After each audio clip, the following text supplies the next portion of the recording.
You're hilarious. Go to bed.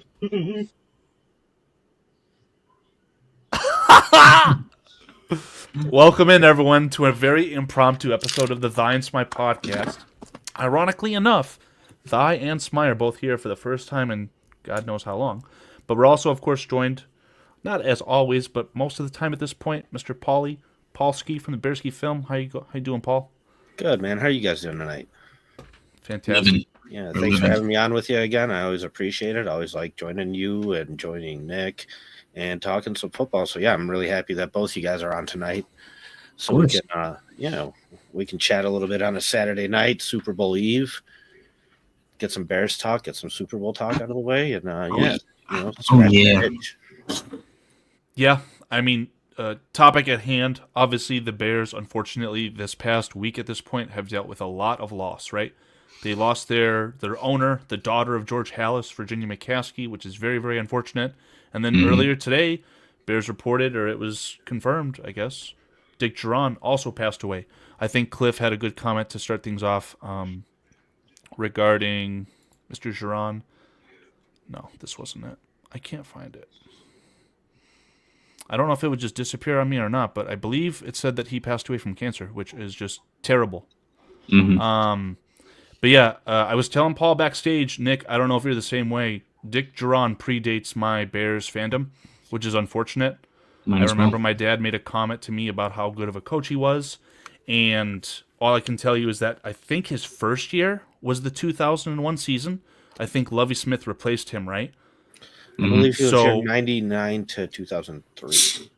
Right, so Lovey was the coach from 04 to whenever he had that 10-win season and was canned.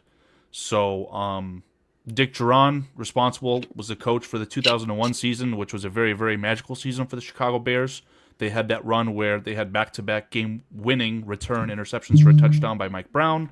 Another comment in chat was regarding, right here, Ted Washington, the Keith Trailer. So again, predates us, but these are still moments that me as a fan I'm aware of, and it would have been really, really nice to experience that 2001 team, in my opinion. But Yeah. life goes on.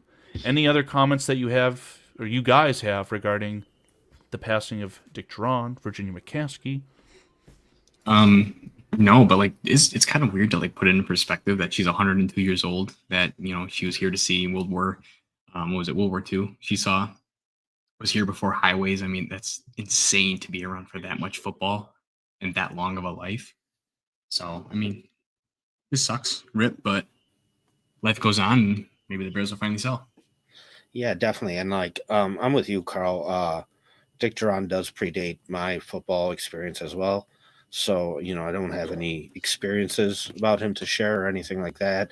And I'm not going to pretend to, but yeah, it's always unfortunate when anybody that made any kind of impact on this organization passes. And same thing with Virginia, unfortunately she left us, but 102 years old, had a nice, good life. And I was thinking about this, there's a lot of stuff that's like, when it comes to a losing season, the last game of that season, me and David have gone back and forth on this because he's very analytical and I'm a little bit more, I don't know, just, I guess, boneheaded about it, where like You're a filthy casual? Well, Is that what you're so, trying to say? in the John Fox era, we had a 3-win season. And I was going to the last game of the season, and ESPN 1000 was like, "Oh, we should lose this, get a better draft pick, this and that." And I'm like, "I'm going to the game. I can't root for a loss, even if it's a 3-win season." Only time I got on board was during the Justin Fields year, where we had the chance to get the number 1 overall pick. I go, okay, now it's worth it. I get it. Let's lose out. But like, other than that, I'm like a play to win the game type of guy. And even this year, it's like, as little as that Green Bay Packers win did for us statistically, like looking back at it, whether you know what I mean, it did still have a lot of impact on those guys mentally. The whole locker room, like, you needed a win, man. You really needed a win. And to just end the season and go into the off season on a high note, I think actually is beneficial and meant something. And now down the line, it looks like that game has even more impact, being the last game that Virginia got to see against the Packers, being a win. So, I think I think that had a lot of meaning too. And the one thing I want to say though is, I'm full respect. It's sad when anybody it passes away and things like that, but I'm not going to sit here and pretend like I didn't hear person after person after person after person saying, what, just once she dies, blah, blah, blah, this and that. Like, everybody's been waiting for this. And like, it's kind of funny for me to see like everybody being, you know, upset about it, because I think that's just a, a facade put on that, you just have to be respectful just due to the situation. But I think this does create an interesting scenario for the Bears moving forward and for George moving forward as well. So now, like, I know David always says this, oh, when they're hiring coaches, they wheel this lady into the room and this and that. Like, we don't know that. He just says that. But like, now that whole narrative is just gone, period. So, yeah, it's going to be interesting to see how things work moving forward, I think, for the Chicago Bears. Yeah, I'm going to be curious as to how they handle the team. Obviously, it sounds like if they were to finally get a shovel in the ground, as Kevin Warren loves to say, and you actually build the stadium, the value of the team is going to double. Is them selling after Virginia's death something that they can use as tax fraud to kind of fraud away from inheritance tax? I simply just don't know that answer. It's a bit, it doesn't matter in the sense that they still are trying to produce a product that results in winning football games. So it'll be interesting. I just don't know how much of an impact it's going to have at the end of the day. I know Dan from BCP goes on and on and on about this inheritance tax. I'm not even sure if legally the inheritance tax exists in Illinois. I think a different form of it does. But I mean, we're talking about billionaires. If you don't think billionaires know how to stay billionaires, then you're a little bit lost. The NFL's also made it easier for these teams to stay in-house and things like that. I mean, I'm not a lawyer by any means. There's so many different things you could do to sit there and avoid, paying money for something like that. Like, they don't have to sell by any means. By any means. No, absolutely. I mean, the obvious direct comparison to that situation would be with what happened to the Redskins, right?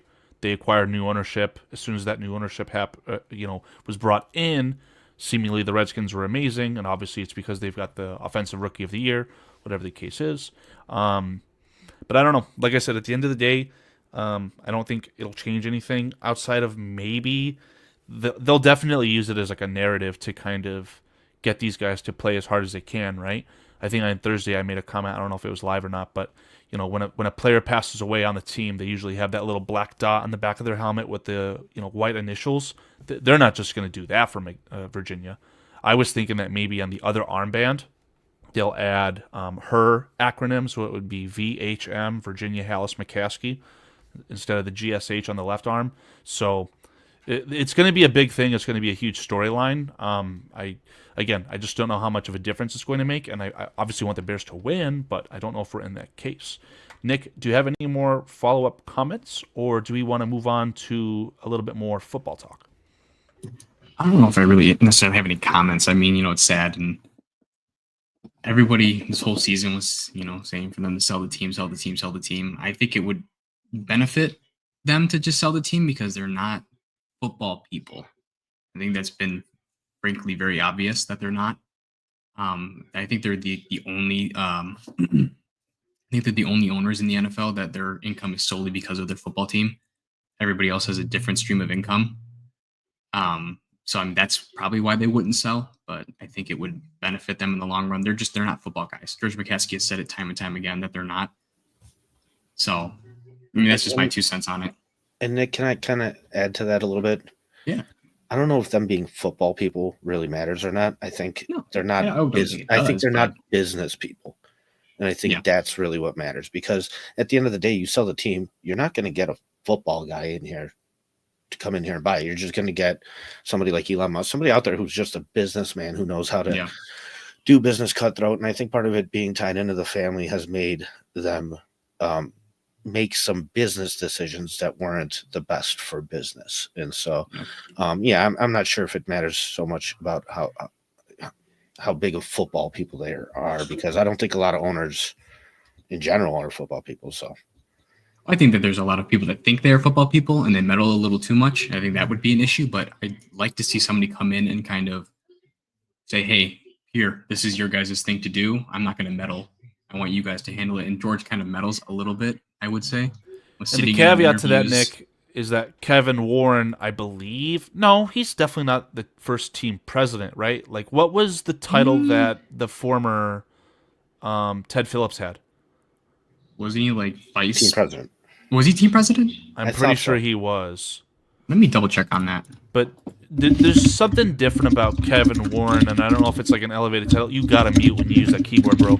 Oh my god, I'm sorry. Yeah, just mute when you're not talking, for sure. Yeah, that was bad.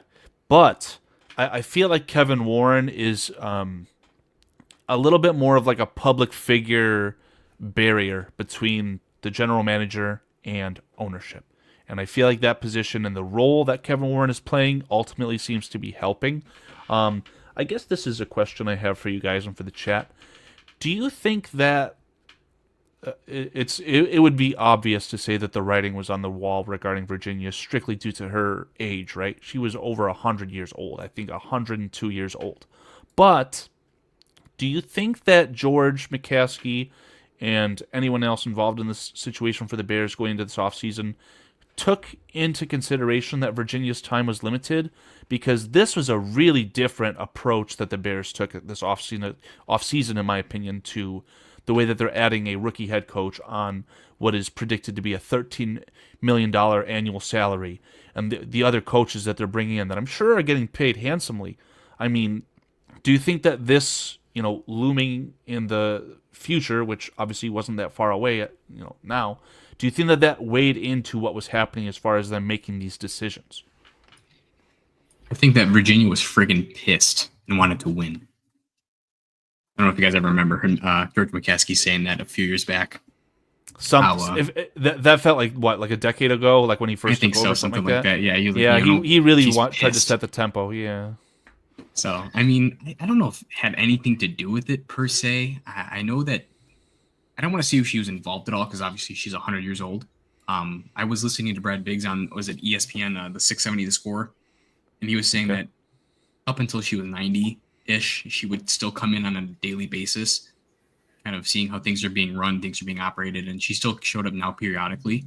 But I don't think her dying had anything to do with them finally getting Ben Johnson as the head coach and finally opening up the checkbook. I don't think it had anything to do with that. Yeah, I'd have to agree with you, Nick. I think it's all Caleb Williams.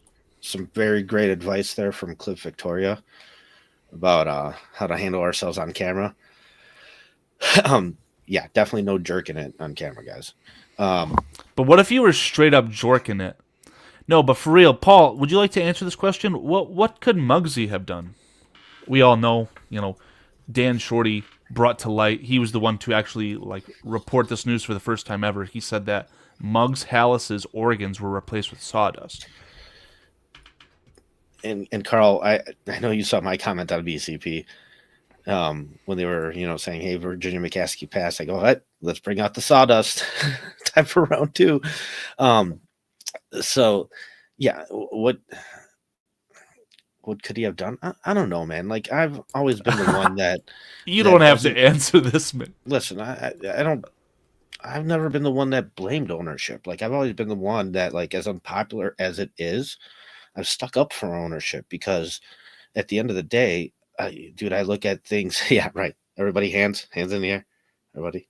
All right, back to jerking it. No. So I've always been the one that kind of stuck up for ownership, as unpopular as it was, because in a microcosm, I would always ask, well, what could I have done better? Dude, when we hired Ryan Pace, Matt Nagy, and they got GM of the year and coach of the year, everything was fine. It wasn't until 3 years later that we're trying to nail these guys to a cross for hiring Matt Nagy. Like, it's interesting. So, dude, I don't know. It's the NFL. Like, there's only one winner every year, and it seems to be Patrick Mahomes every year now. So I really, truly think it boils down to the talent on the field more than anything. And, like, I know me and David have gone over this, like, percentage of blame. I always find small percentage to be at the ownership level. And, yeah, could you have done things differently? Sure. Would you have had a different result? I'm not sure. But yeah, it just is what it is. So I don't know. I don't think it. I never put too much blame on that. And then during the winning seasons, I always used to say like, hey, are we crediting Virginia McCaskey and George McCaskey right now? I don't hear anybody doing that. I don't hear anybody doing that during any time when we're doing good.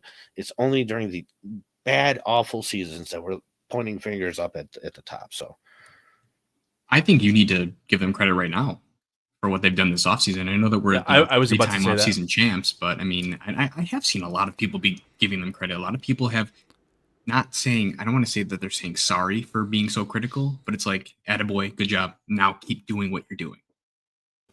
You know, it's Right. finally like you're And it's playing not- modern football now. And it's not an Albert Hainsworth you won the offseason because you gave an undeserving player a massive contract. We're talking about building a fantastic coaching staff and doing so very swiftly. Ben Johnson loses a playoff game on Saturday night. He's your head coach Monday afternoon. Like, record turnaround, the way that they handled it, everything seemed really good. And he called a great game.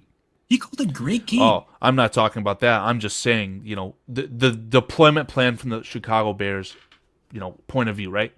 Saturday night, a guy who you thought would be coaching tomorrow in real life time, the Super Bowl, is now readily available. Well, we haven't satisfied the Rooney Rule. Let's get Eddie George in here. We'll tell Eddie George that, you know, his Ohio State running backs are on the draft board so he can leak that information later on.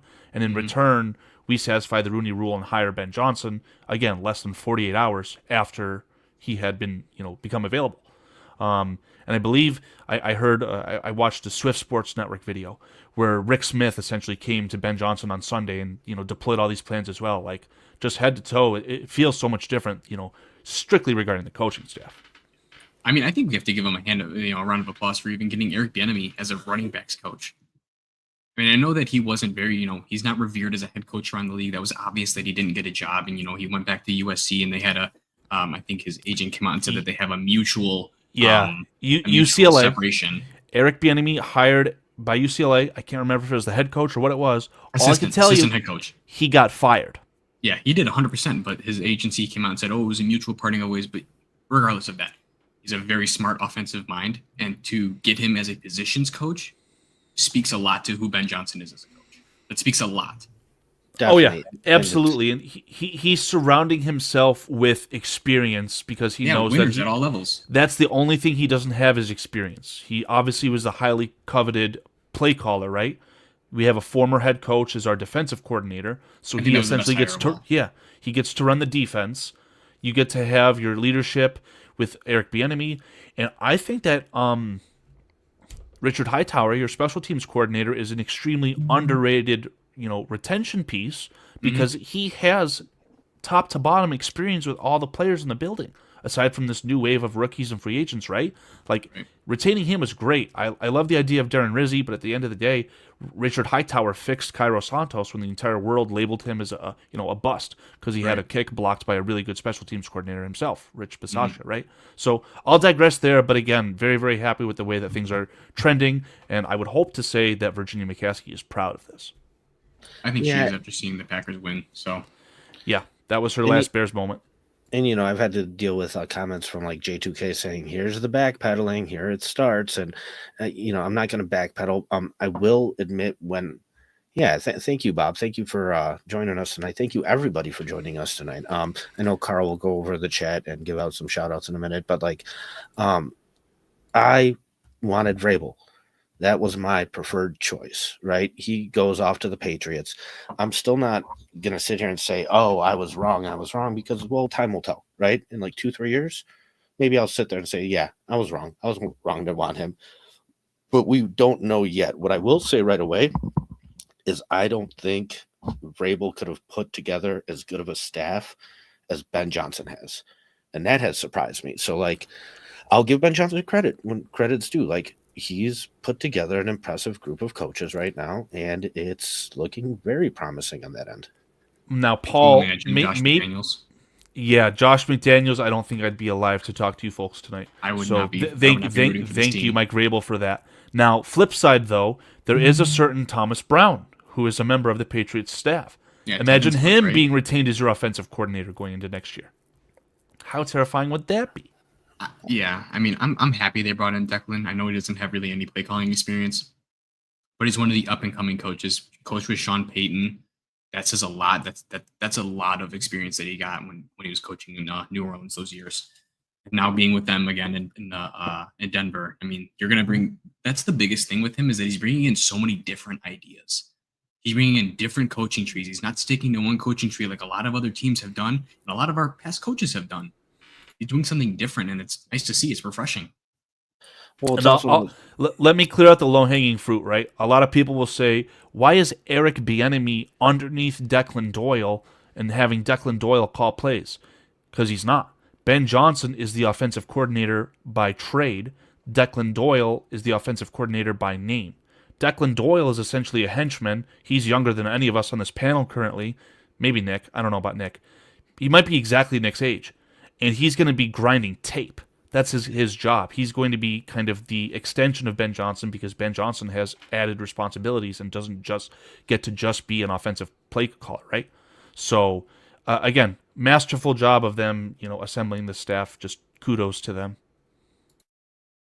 yeah, Declan Doyle was born in 1996. Just to put that in perspective. And then also when you looked at the Chiefs, I mean, Matt Nagy was ahead of Eric Bieniemy on that staff. It also didn't matter because Andy Reid was calling the plays, right? So I kind of go back to, I don't know if you guys are Game of Thrones fans, but in Game of Thrones, there's a scene where, the king dies and the person to take over is a kid. And his grandpa's sitting there telling him, well, okay, well, these people attack you. What do you do? And he's like, oh, I attack them back. And he's like, well, what experience do you have with war? Are you a general? And essentially he tells him, like, a good king knows who to appoint in what position and then trusts them to do their job because you're not overall experienced in everything. You're not experienced at all with anything. You're a kid. So I think I always kind of apply that to life too, where, you do have to understand what you're good at and what you're not good at. And I think as long as you have that understanding, then, like with Matt Nagy, he was calling plays, but he wasn't a good head coach. Same thing with Eberflus. Eberflus kind of got cornered into calling defensive plays. We saw success there, but like there's a lot more to being a head coach than just calling plays. Though some of the best head coaches don't call plays at all. So you have to be able to put together good staff, have good minds, be good teachers, teach these players on the field, and have the players win you the games at the end of the day. So, I'm very excited with what Ben Johnson's doing here.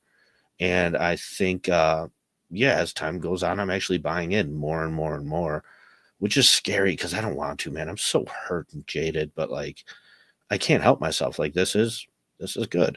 This is a good shot, as good as any. And one of the things I go back to is the beginning of this season when, everybody's calling Ryan Poles King Poles, and we're saying, hey, this is the best situation a number one overall pick has ever come into. And then halfway through the season, we're calling for his head, right? So I always go back to that and say, well, at the beginning of the year, I wasn't calling for his head. At the beginning of the year, I had some preferences on what I would have preferred to do differently, but like it wasn't much. So I can't, hindsight's always 2020 and it is what it is, but like you got to sit there and at least be in the moment and kind of just predict what you think is going to happen and then apply that throughout the year. Like with Ben Johnson, I think 8 to 10 weeks in, we'll have a really good idea of if we feel good about this thing long-term or not. First couple weeks, maybe up and down. Okay. But I think like a good 8-10 weeks of Ben Johnson football, and we'll know whether this thing's going to have some upside or not. But what if in the last 3 weeks, Caleb Williams throws for a collective 1,000 yards and doesn't turn the ball over? So you could have a lot of hope at that point too. I think the ultimate thing at this point, and I'm really glad the Bears did this, was we're not going to know what we have with Caleb Williams truthfully until the end of his third year. And I think that is essentially going to go hand in hand with Ben Johnson because that would be the end of his second year, right? So I'm in agreement with that report that Courtney Cronin had. Courtney Cronin had reported that she used the word expectation, right?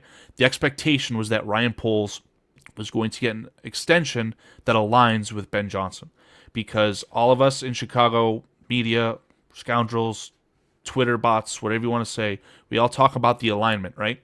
If you got rid of the general manager and you've got a new head coach who's making all that money, if Caleb Williams isn't perfect, it opens the door to move on from Caleb Williams to try and, save yourself, right? So I would have hated that. And in my opinion, I'm of the camp at this point where I feel that Ben Johnson did choose Caleb Williams as if he drafted him because he had the ability to go to Washington, to coach the Redskins and coach Jaden Daniels presumably, and he said, no, I'm going to go back to the Lions for one more year, see this thing out, become a better version of myself, and get better aligned so I can talk to Dennis Allen in November about how, hey, you want to be my DC in Chicago? Like, that's what he chose, in my opinion, and I am very much feeling that they're going to be in lockstep between offensive head coach, play caller, and quarterback. I did see that. I don't know if this is a true report, but he was going to have I don't want to say hand in personnel decisions, but he was going to have a kind of a say in some personnel decisions when it comes to the offense. I don't know if that's true. I kind of want acquiring it to be kind of true. Acquiring personnel.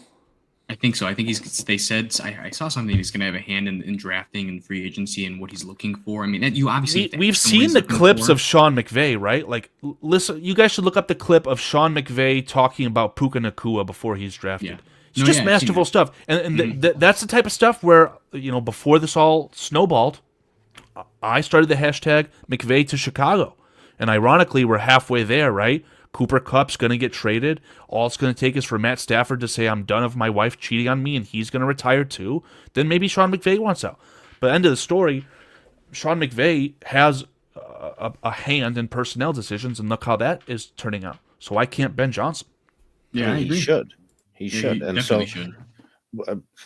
Part of the thing is like when you looked at Mike Vrabel and when they traded away A.J. Brown, he was pissed at the GM. Pissed. And when you look at what A.J. Brown's done since, he had good reason to be pissed. You lost a really good player. And so, yeah, dude, when it comes to running an offense, and that was my issue with Eberflus too, it's like they say, we want to trade up for Rome. He's like, yeah, he was all for it. Sure, yes. No, what you should be doing is saying, hey, I see my offense every day in practice. Like, we have other holes that we need filled more rather than just being a yes man, actually argue your point. And I'm hoping that Ben Johnson will do that. I'm hoping that, his talent evaluation is really good and that, his honesty and his stern personality will play into effect when it comes to talking and communicating with Ryan Poles. Because, guys, I don't know if you remember this. I heard a lot that the Bears scouting department was really good. People were really impressed with what Ryan Poles has been able to do as far as scouting players and things like that, and that whole system that they've had built. But at the end of the day, the choices just didn't pan out. But you also didn't have anybody arguing with you, other than like Ian Cunningham. I remember Ian Cunningham in one of the videos was telling Ryan Poles, like, dude, just let it fall to you, like, chill out. You know what I mean? And so, you need that. You need that back and forth. You can't all just be yes, nodding, your head yes. And, like David mentioned, Ben Johnson likes to have guards that pulling guards, right? So you need a specific type of guard to be able to run the offense the way he would like to run it. And so, yeah, then I would love to clap back on that. Sure. Ben Johnson directly said that his idea is to take what is available and design an offense around that. He is not going to ask Caleb Williams, who is arguably the best quarterback outside of the pocket in the entire NFL. He's not going to ask him to sit there like Jared Goff. So whether you need the guard or not, I'm sure it will translate. But I also do think that Ben Johnson will be able to kind of marry his ideal scheme with both the talent that is available to the Bears in addition to what the Bears can acquire. Whether that's Trey Smith, Tyler Booker. We've done multiple mock drafts where we've gotten Calvin Banks. Maybe Calvin Banks, who is not a tackle, is a tackle in college, moves to guard. I just don't know. And we can get into this whenever you guys want. I know, Paulie, you've got some videos queued up on the sacks. Yep. I would love to hear Nick's thought on the personnel, but Paulie, I feel like you had a point to finish. Yeah, no, it's exactly what you just said. It's why I was inspired to kind of go through and look at some of those sacks and see kind of what happened there, because when it comes to the Lions offense, they ran a lot of 5-man protection, just the offensive line. You're not having the tight end chip. You're not having the running back chip. Everybody else is running routes. And it seemed like with the Bears, even when we had extra guys in there blocking, we'd still wind up with a sack here and there. Something would go wrong here and there. So it's like, if you take that and apply it to this team, I don't think it works very well. And I don't think Caleb's the guy to be able to do what Jared Goff did. So I'm hoping that they do redesign everything according to player personnel. And yeah, that's why I said that's what motivated me to make some of these videos on sacks. And hopefully it's not just talk. Hopefully they actually execute that. I don't know, Nick, what do you think? I think it feels different with Ben. I think him actually saying that at the presser and the way he comes off saying it, that he's going to rip it down to the studs. I think he's actually going to. He's going to. I mean, he had to do that in Detroit. You know, he went from being a tight ends coach to, I mean, I think he started at the quality control after Miami, worked his way up to tight ends coach, and then worked his way up to the OC, obviously, and turned things around. And he tailored the entire offense to what they had. Not like Carl was saying. Caleb Williams is, I think he's better. I think he's better than Jared Goff. I think truthfully he is. Overall picture, 100%. Now, I'll say something taboo. I think that Caleb Williams could end up as better than Jared Goff as a passer of the football. If your feet are in cement bricks and you can't move, I think that Caleb Williams could be better than Jared Goff, and I feel like that's a bit He can't taboo. be a pocket passer. You've seen that this year. You've seen that. Yeah, the Carolina clip, move that safety. Jesus Christ, it does not get any better than that.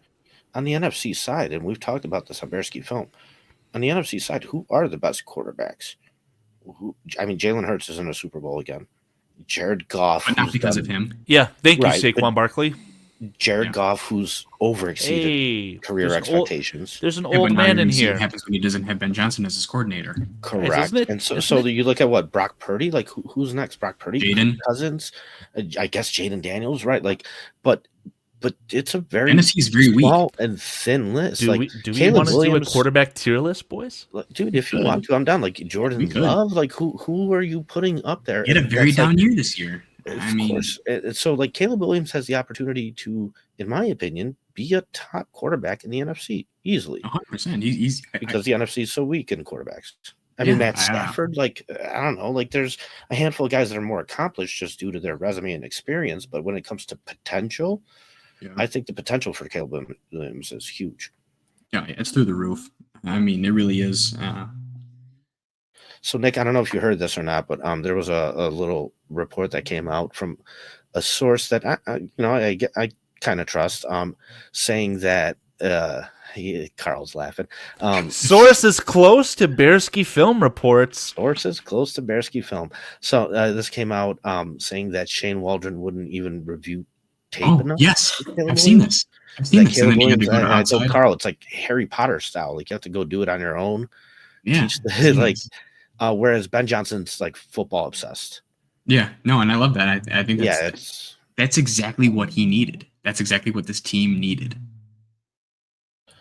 So under the conditions that Caleb was working at, for him to still put up the performance he did with the personnel that he had, I mean, dude, I was shocked he survived the season, to be 100%. Honest with you. I may have a hot take. I think if he was on the Commanders, I think they're in the Super Bowl right now. I mean, the one thing with the Redskins is that their trenches play is terrible. So, Paulie, for all those boys banging the drum, got to fix the trenches. Redskins won a playoff game with no one on the Redskins trenches-wise, offensive line, defensive line, is a clear-cut, obvious upgrade outside of, I think it's Jonathan Allen. Sam Cosmi. You think Cosmi's a straight-up, just clear-cut upgrade to Tevin Jenkins when Tevin Jenkins is good? Yes. Okay. I don't know about that, but I'll give that one to you. And moral of the story is they don't have the trenches figured out. Tevin Jenkins is a top 5 guard when he's healthy. Yeah, Tevin Jenkins is a top 5 guard when he's healthy. But how often is he healthy? How often is he healthy? Never. Well, this is the way that I wanted to take this, and I'm scrambling to try and get a quarterback tier list up. But we could talk about personnel decisions. We could talk about this offensive line and what needs to be fixed and what you guys think. Paulie, if you want me to put up the clips as a background, or if you actually want to analyze them, however you want to handle it.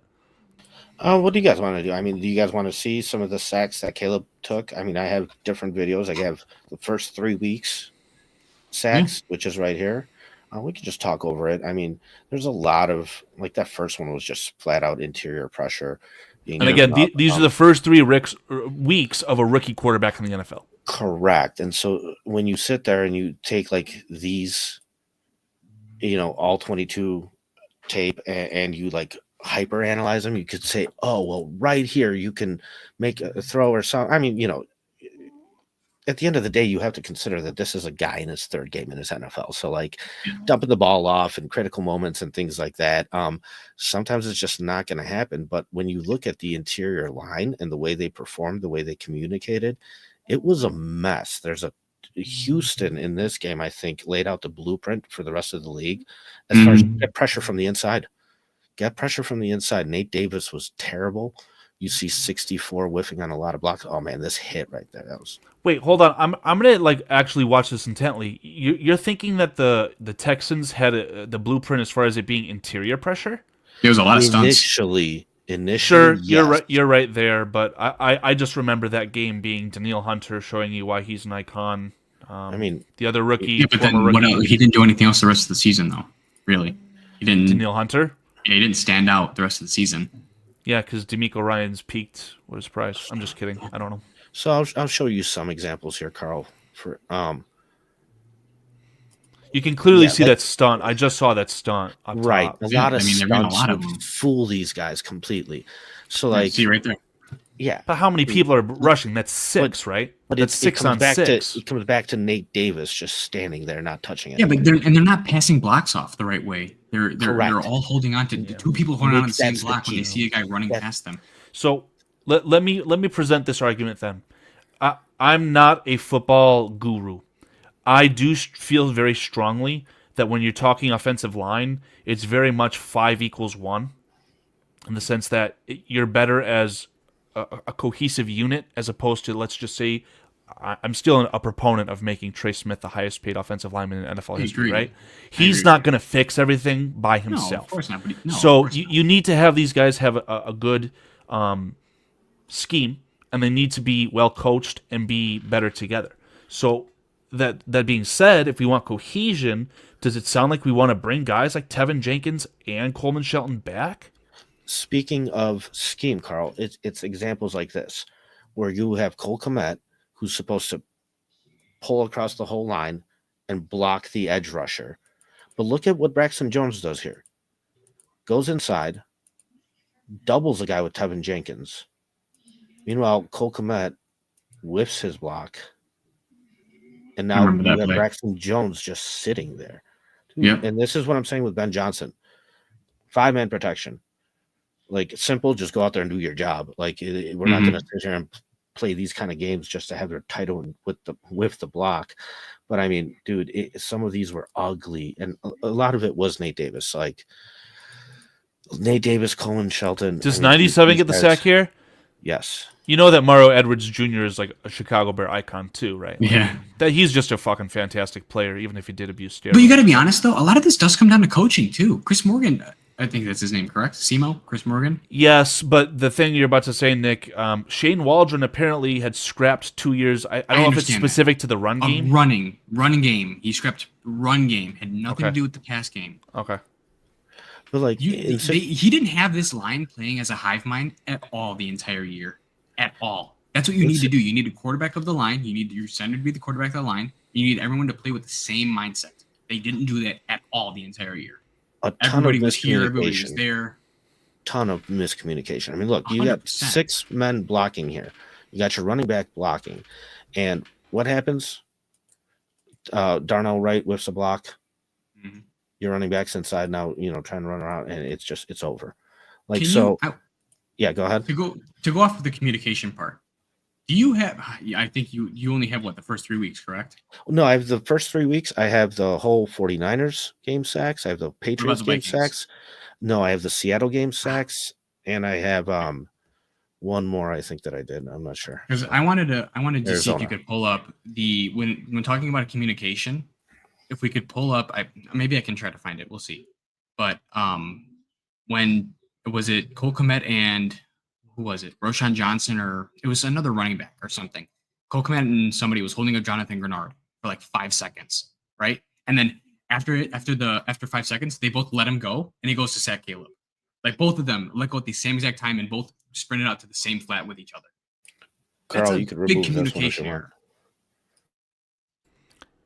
So I'm sorry, Nick. You said that'd be on the quarterback at that point. No, I'm not saying it's on the quarterback. I think it's everybody as a whole, as a team of 11 personnel. I mean, nobody was on the same page the entire year, and you have to talk that up to Shane Waldron and the offensive line coach.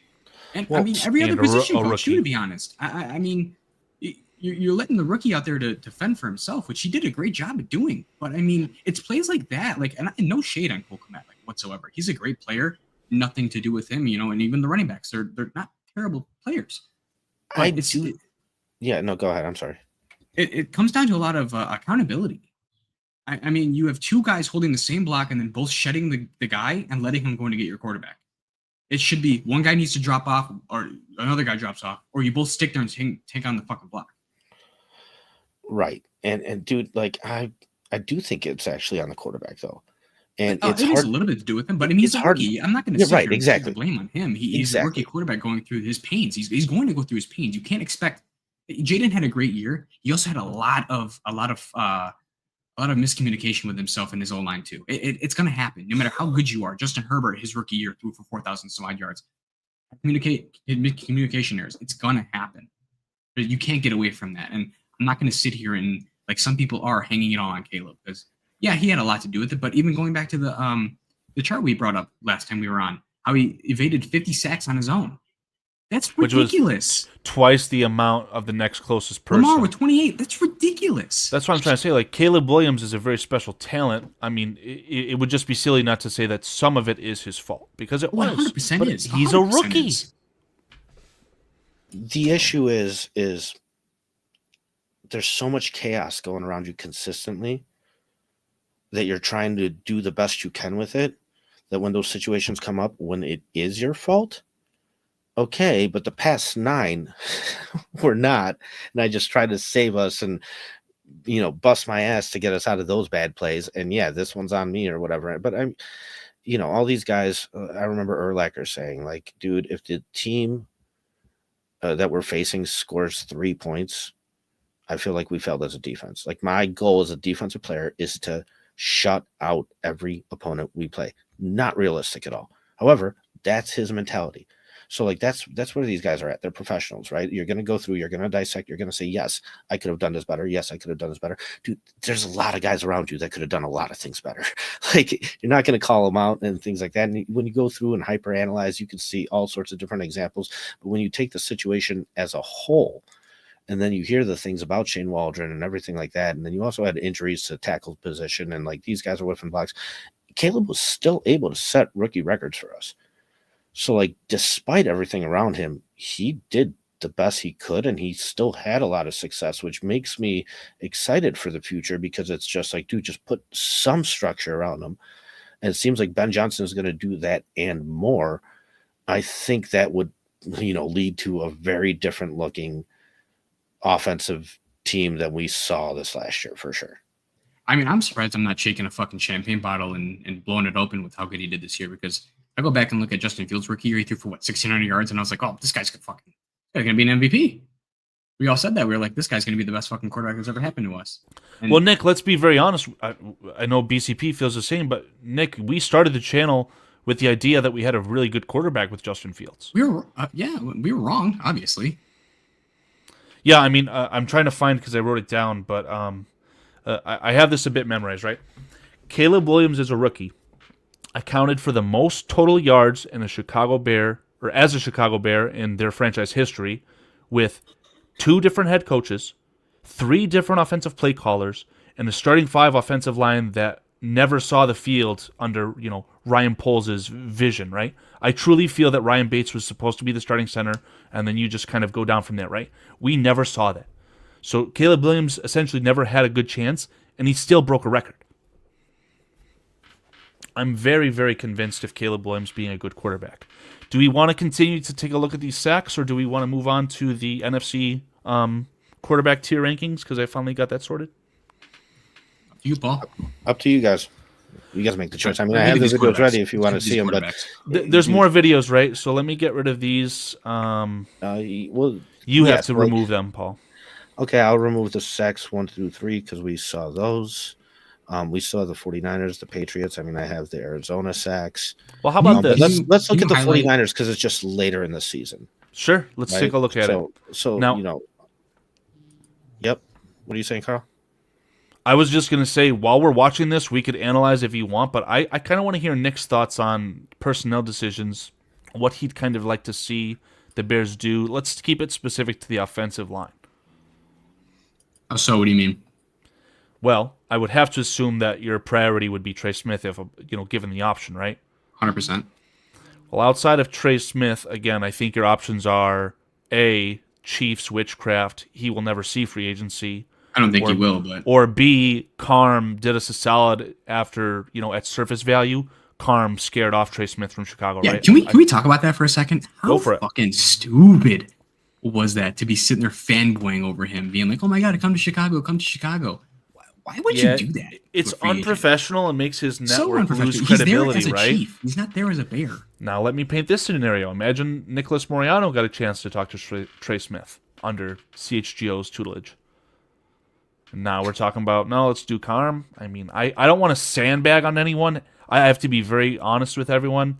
Greg Braggs spent a lot of time, I think at least an hour here on Bears Country Productions. He's fucking fantastic, right? I love Greg Rex. He's great. He's as genuine as it gets. So just because he's affiliated with CHGO, us saying something bad about CHGO does not negatively impact any one specific person, right? Because at the end of the day, these guys are doing it as a job, and they're doing a damn good job. Yeah. But again, Carm specifically, what the fuck are you doing, bro? I mean, I have to be honest. I like CHGO every once in a while. They're a good listen here and there. I mainly stop listening to them every day because of Carm. No shade whatsoever to them and him and everything like that. He's just not my cup of tea. It really just turned me off of the whole episode, the whole podcast itself.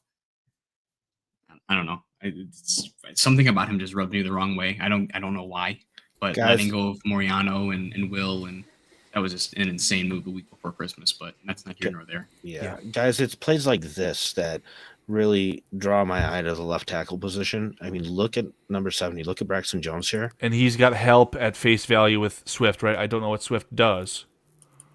It's maybe supposed to be a chip. Right, but look, this looks okay. But watch, dude, he just gets pushed back. Right, but context That's- matters. Who is he playing against? Leonard Floyd, yes. Was that Ooh. Leonard Floyd? Oh, I think he's 94 for them. Is that 94? Yeah, it's Leonard Floyd.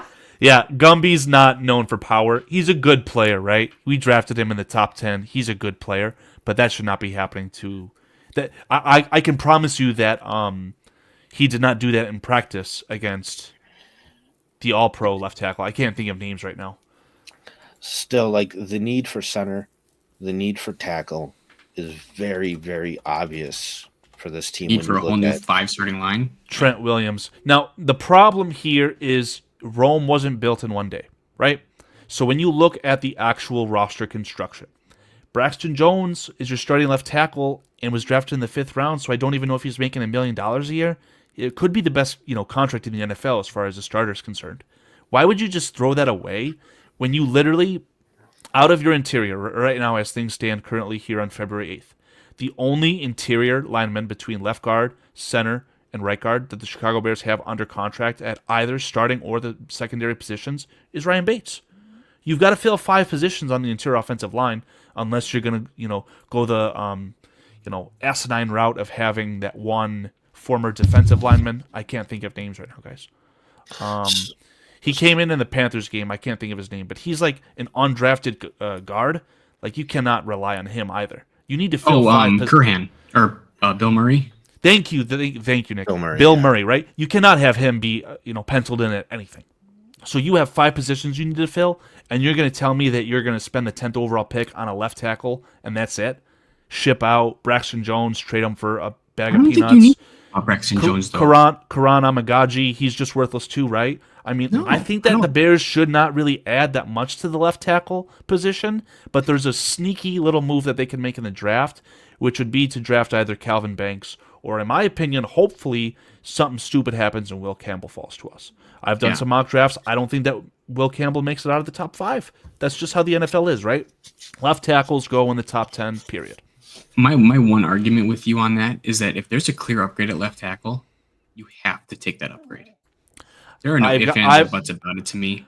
Sources I close love to the Braxton. Thy and Smy podcast can confirm that there isn't a generational left tackle in this No, class. of course there isn't, but there's definitely an upgrade from Braxton Jones. Not a Don't clear get me enough wrong. upgrade to justify pissing away the 10th overall pick on it. So I just don't understand why you can't move Braxton to guard. I don't So- know why everyone tosses that down immediately, or even moving Will to guard. Either way, Who? Will Campbell? Braxton, no, Yeah. Braxton. No, you said moving Will to guard. Either one. Braxton the guard. either But one. I don't care. Will Campbell, you can't draft a guard at 10. Yes, you can. I don't think it would be smart. So when it comes to the player personnel Yes, and the way this offensive There line isn't is an constructed, icon there. there's Maybe one, Will Campbell is an iconic guard and we just don't know. I'm sorry, Paul. there's one hard truth here, and it's because of the necessities that this offensive line needs, because of the failures from the moves that you did attempt, which were not many, but you attempted some. It needs a whole lot of attention, and the way it's shaken out, you're going to need to do one of two things: either A, leave Braxton in for one more year as left tackle as a band-aid, or B, overpay Tevin Jenkins. One of Tevin those Jenkins, two, what? as a He's guard. not going to Like, play tackle. No, as a guard. No. Like you need some type of band-aid here, because like you can't do it all. So you need to at least retain one of those guys in maybe an unfavorable type of role, but like you either need to overpay Tevin Jenkins a little bit and keep him here, or you need to say, hey, we're good with Braxton for one more year. But one of those two things I believe needs to happen. The main issue I see with that is that I know Tevin's going to go somewhere and he's going to get north of 15. And he's not worth 15. Yeah, again, Nick, I'm I would not. pay him 13 max. 13 max 3 years. over Like, that's 13 is where where I I'm would at. go. Where I would- Tevin Jenkins has flashed all pro potential. He didn't Agreed. flash that. He did not flash it in 2024. He was terrible in 2024. I don't care what any of you film junkies say. I watch the games. I watched a tackle or a player who could have played average and he would have got a lot more money. But I still think just because of the all pro potential that he's flashed, I still think that the team is going to overpay him. I think that will. someone's Of course going to they give Tevin Jenkins at least that $15 million. I could see them having something in the contract verbiage where he has incentives based on playing time where it would hit $20 million. Because Robert Hunt's getting $20 million. Tevin Jenkins is just as good, guys. So Yeah, but Right, Robert Hunt's so- his best ability is availability. So that's why you pay Tevin 75% of that 20 million. And that's why he will get 15 from somebody. And that's why I'm willing to give him 13, because at the end of the day, you say, okay, like the best guards are getting 20, but they're surviving throughout the whole season. If we're only expecting you to play 75% of the games, then you're only getting 75% of the money. And even that might be too little, because like you said, somebody out there will probably pay him more. if you give Tevin Jenkins a low contract and he accepts without hesitation, that might be a major red flag. That might be him saying he's essentially medically retired. I think that he's going to test the market and he's going to receive an offer that the Bears would be foolish to match. And Nick, I know you want to answer, but like real quick, do you remember at the beginning of the season, Tevin Jenkins wanted contract negotiations, and they I said, remember "Hey, that. wait till the bye week." And he wasn't healthy. Okay, so you pass up your chance. Yeah. You pass up your chance to sit there and actually probably get a deal done. And now this guy's going to go test free agency, and somebody is going to overpay him more than you're probably willing to overpay him. So, Yeah. which sucks. I mean, yeah. But then they could in have that case, acted, you have to keep Braxton Jones for one more year. which I'm okay with. I'm perfectly As long fine. as I don't you- think he's. Right. As long as He's you bad. fix the guard and center positions in that process. Listen, like that last sack we saw with Braxton Jones getting pushed back. If that's the only problem, it's only here and there, you can deal with that. But because the pressure's coming from the interior, because it's all over the place, that it's just gets added into the mess that we have. But like, yeah, I think it's not insane to think that we couldn't survive one more year with Braxton Jones. I think we could, for sure. What do we think? I know that with free agency, what about Kevin Zeitler coming in being a band-aid guard? Yeah, I mean, it'd be a home run, right? He's not going to command too much money, and he has direct familiarity with the Ben Johnson offense. I think it'd be a home run. All right. What do we think about Zach Martin? Zach Martin is a boomer bust. He's from the Cowboys, right? Mhm. He's probably going to command Hall a of lot of Fame guard. money, but is he even going to hit free agency? I never hear his Yeah, name a he lot. is. He hasn't. He didn't get. He hasn't gotten paid. He's Yeah, he's in free agency year this year. Cowboys have their own issues. I mean, again, I don't know if I want to go this like injured route because that's the one of the proponents for giving Trey Smith literally every single piece of money is because I don't think he's missed a lot of time. Let me check And that real quick. he's got that rogue familiarity with Darnell Wright. I know that they played at Tennessee together. I don't know for how long. And obviously, Ryan Poles would be very well aware of everything that is to come with Trey Smith, right? So I think that would be a fantastic addition. It's just that I doubt that the Bears even get the opportunity to try and make that. Now, I'm hearing people in chat say Drew Dahlman. I don't even know who Will Fries is. If you guys want to shed some light on that, please feel free. But I think Drew Dahlman is one of those like secondary options if Trey Smith doesn't work out. I just feel like this thing was so mishandled already up to this point. Like in my perfect world, in my perfect scenario, you don't take Zach Pickens. You draft a center. Yeah, I don't know what they were And thinking. that move might have made such a big difference if you would have just gone that route. Like, dude, We do have Ricky Stromberg. Yeah, dude, I really think you need a center here. That's going to be Hasn't Ricky Stromberg had multiple injuries though, like severe injuries? I don't know if he's someone. I don't know about that. I think that he's going to be another practice squad guy, and if he gets poached, he gets poached. I would not put too much stock into him. No, I'm not putting any stock in him either. But now, Paul, I agree with you regarding a center, right? But I don't know if the Bears should overdraft a center to be a rookie. I feel like maybe you need to do something along the lines of what they did last year, where you bring in a veteran. Maybe that's Drew Dahlman. And I think you have to retain Coleman Shelton just because of the amount of holes you have.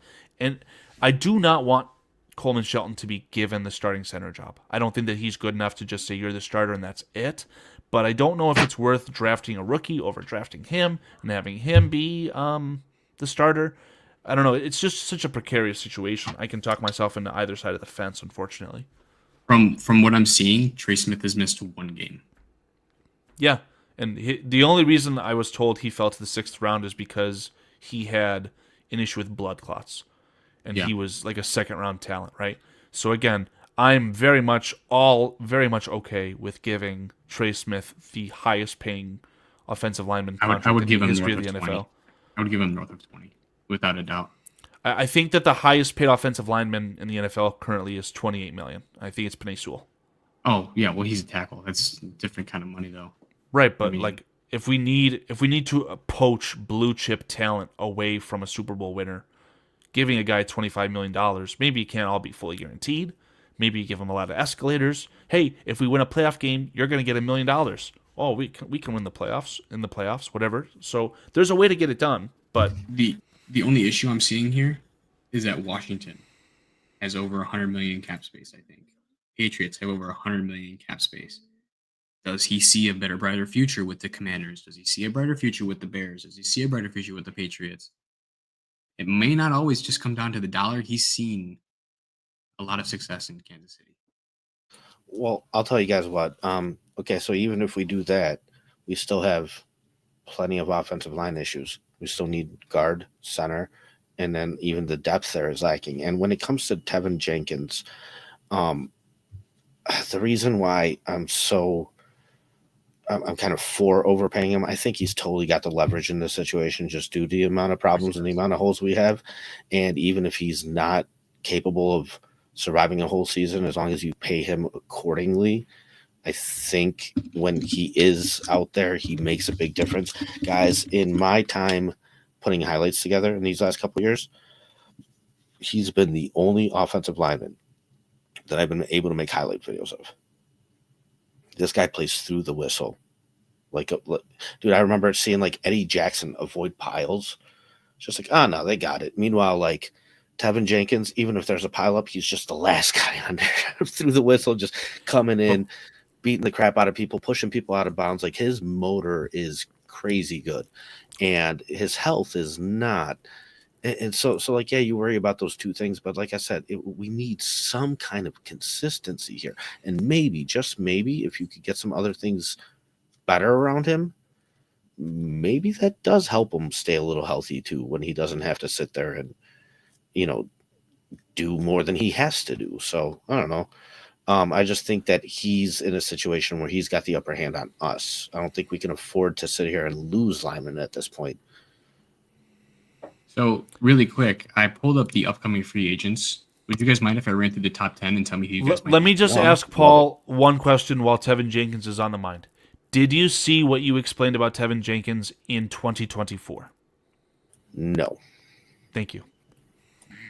You know what the NFL is? That's a fair question, and it's an honest answer. No. You know what the NFL is? It's a what have you done for me lately league. Not for long. Yep, exactly.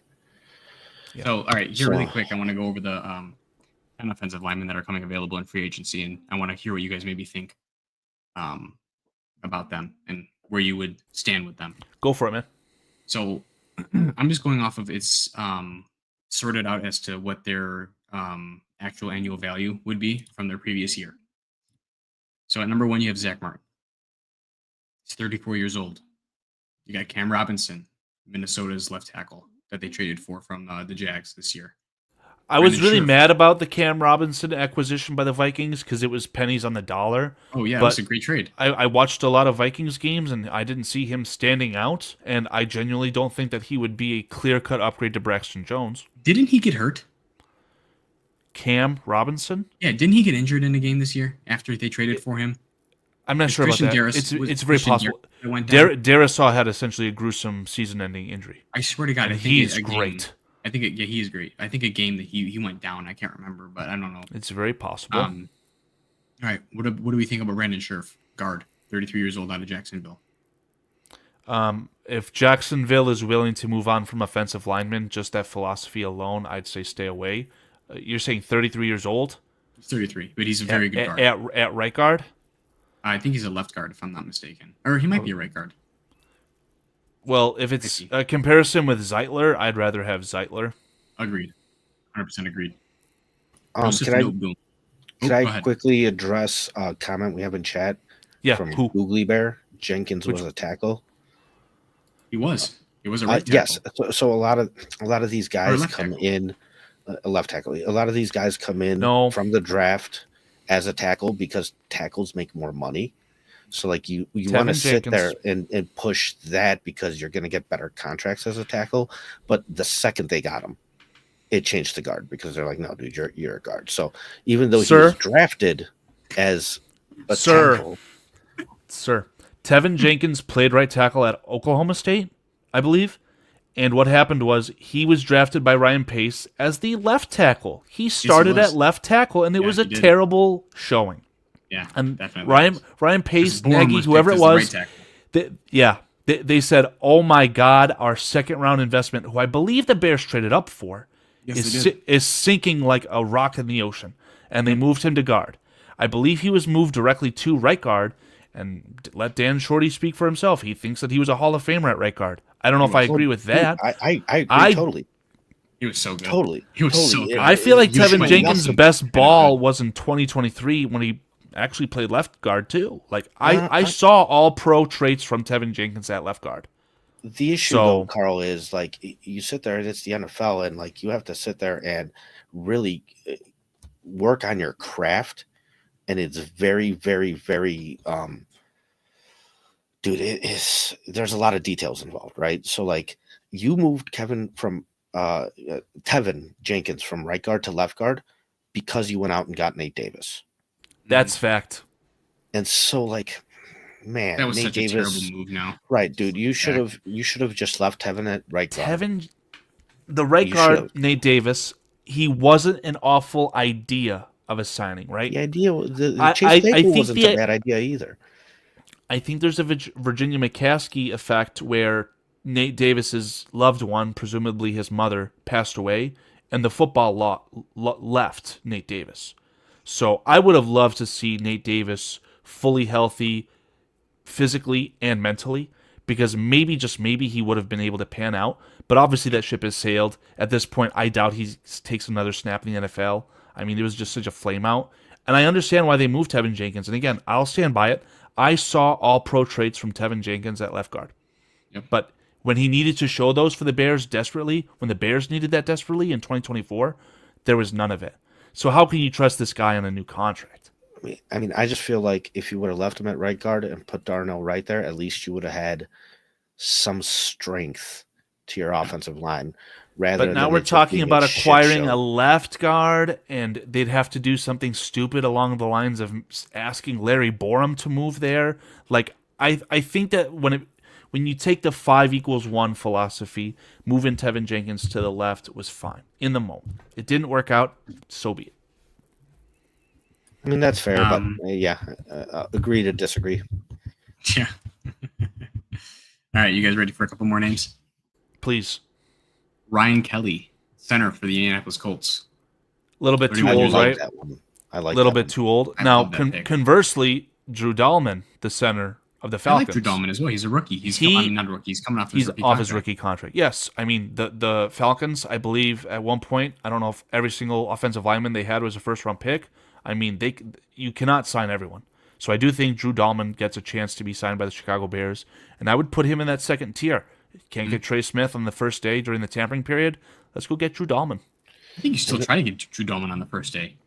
I know you said you don't want to overdraft a center just due to the need, and I haven't really done my homework. My gut is telling me the available centers in the 2025 draft class are not iconic. Like, you're going to get a center at like the 4th, 5th round because that's where they deserve to be taken. And you know what? There's been plenty that you've gotten throughout the league. Like, dude, Jason Kelsey was Jason Kelsey, right? Jason Kelsey, the anomaly. 6th round. No, it's not an anomaly. Undisputed first ballot Hall of Famer. Jason Kelsey. It's not an anomaly. There's plenty. I think it is. Plenty of centers that go late that pan out. Those are a position you could draft 4th, 5th, 6th round and still have a guy that comes in and does the work. It's an anomaly. Braxton Jones is the anomaly. Yeah. Typically, you don't get 5th round left tackles being even average like he is. Like I regardless, though, I think that position with a young quarterback is so important. Even if we go out and sign a guy who's, towards the end of his career, that it still is a Band-Aid, and it's for the long term.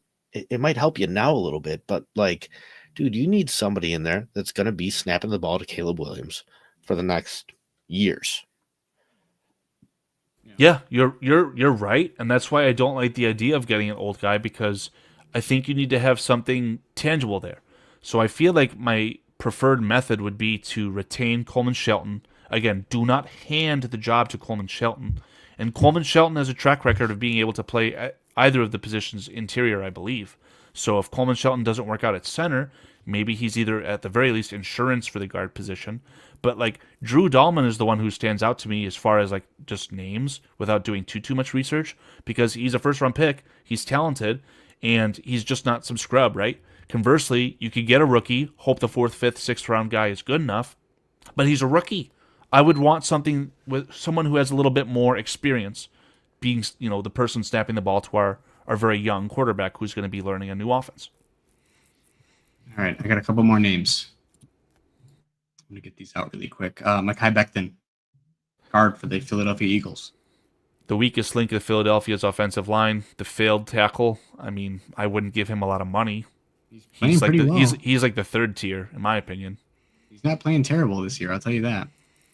Yeah, no, but Barkley will do that for you. A good line around him, exactly, yes. and they have good players around him. So yeah, he does. It's so funny because I genuinely think that the All-Pro NFL offensive line is playing tomorrow, because I think that the Chiefs, bar none, have the best interior, and I think that the Chiefs have the best tackles.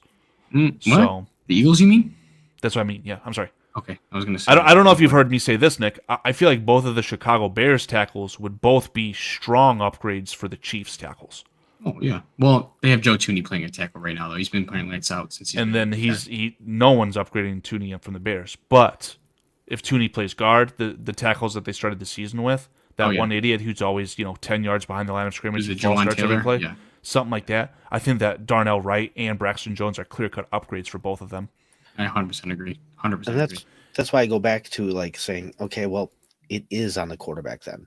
Like, it's hard to sit there and put it on the quarterback when he's a rookie, but like, I've watched Tom Brady and I've watched him snap the football. The left tackle gives up his block, and he just throws it at the ground. Live to play another day.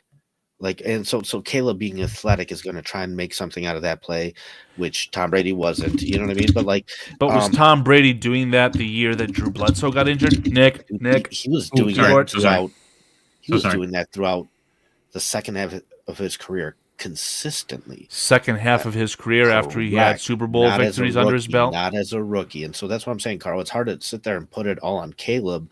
However, the opportunity for a quarterback to make a difference is there in the NFL. And Tom Brady showed us that. You can fix a lot of other mistakes.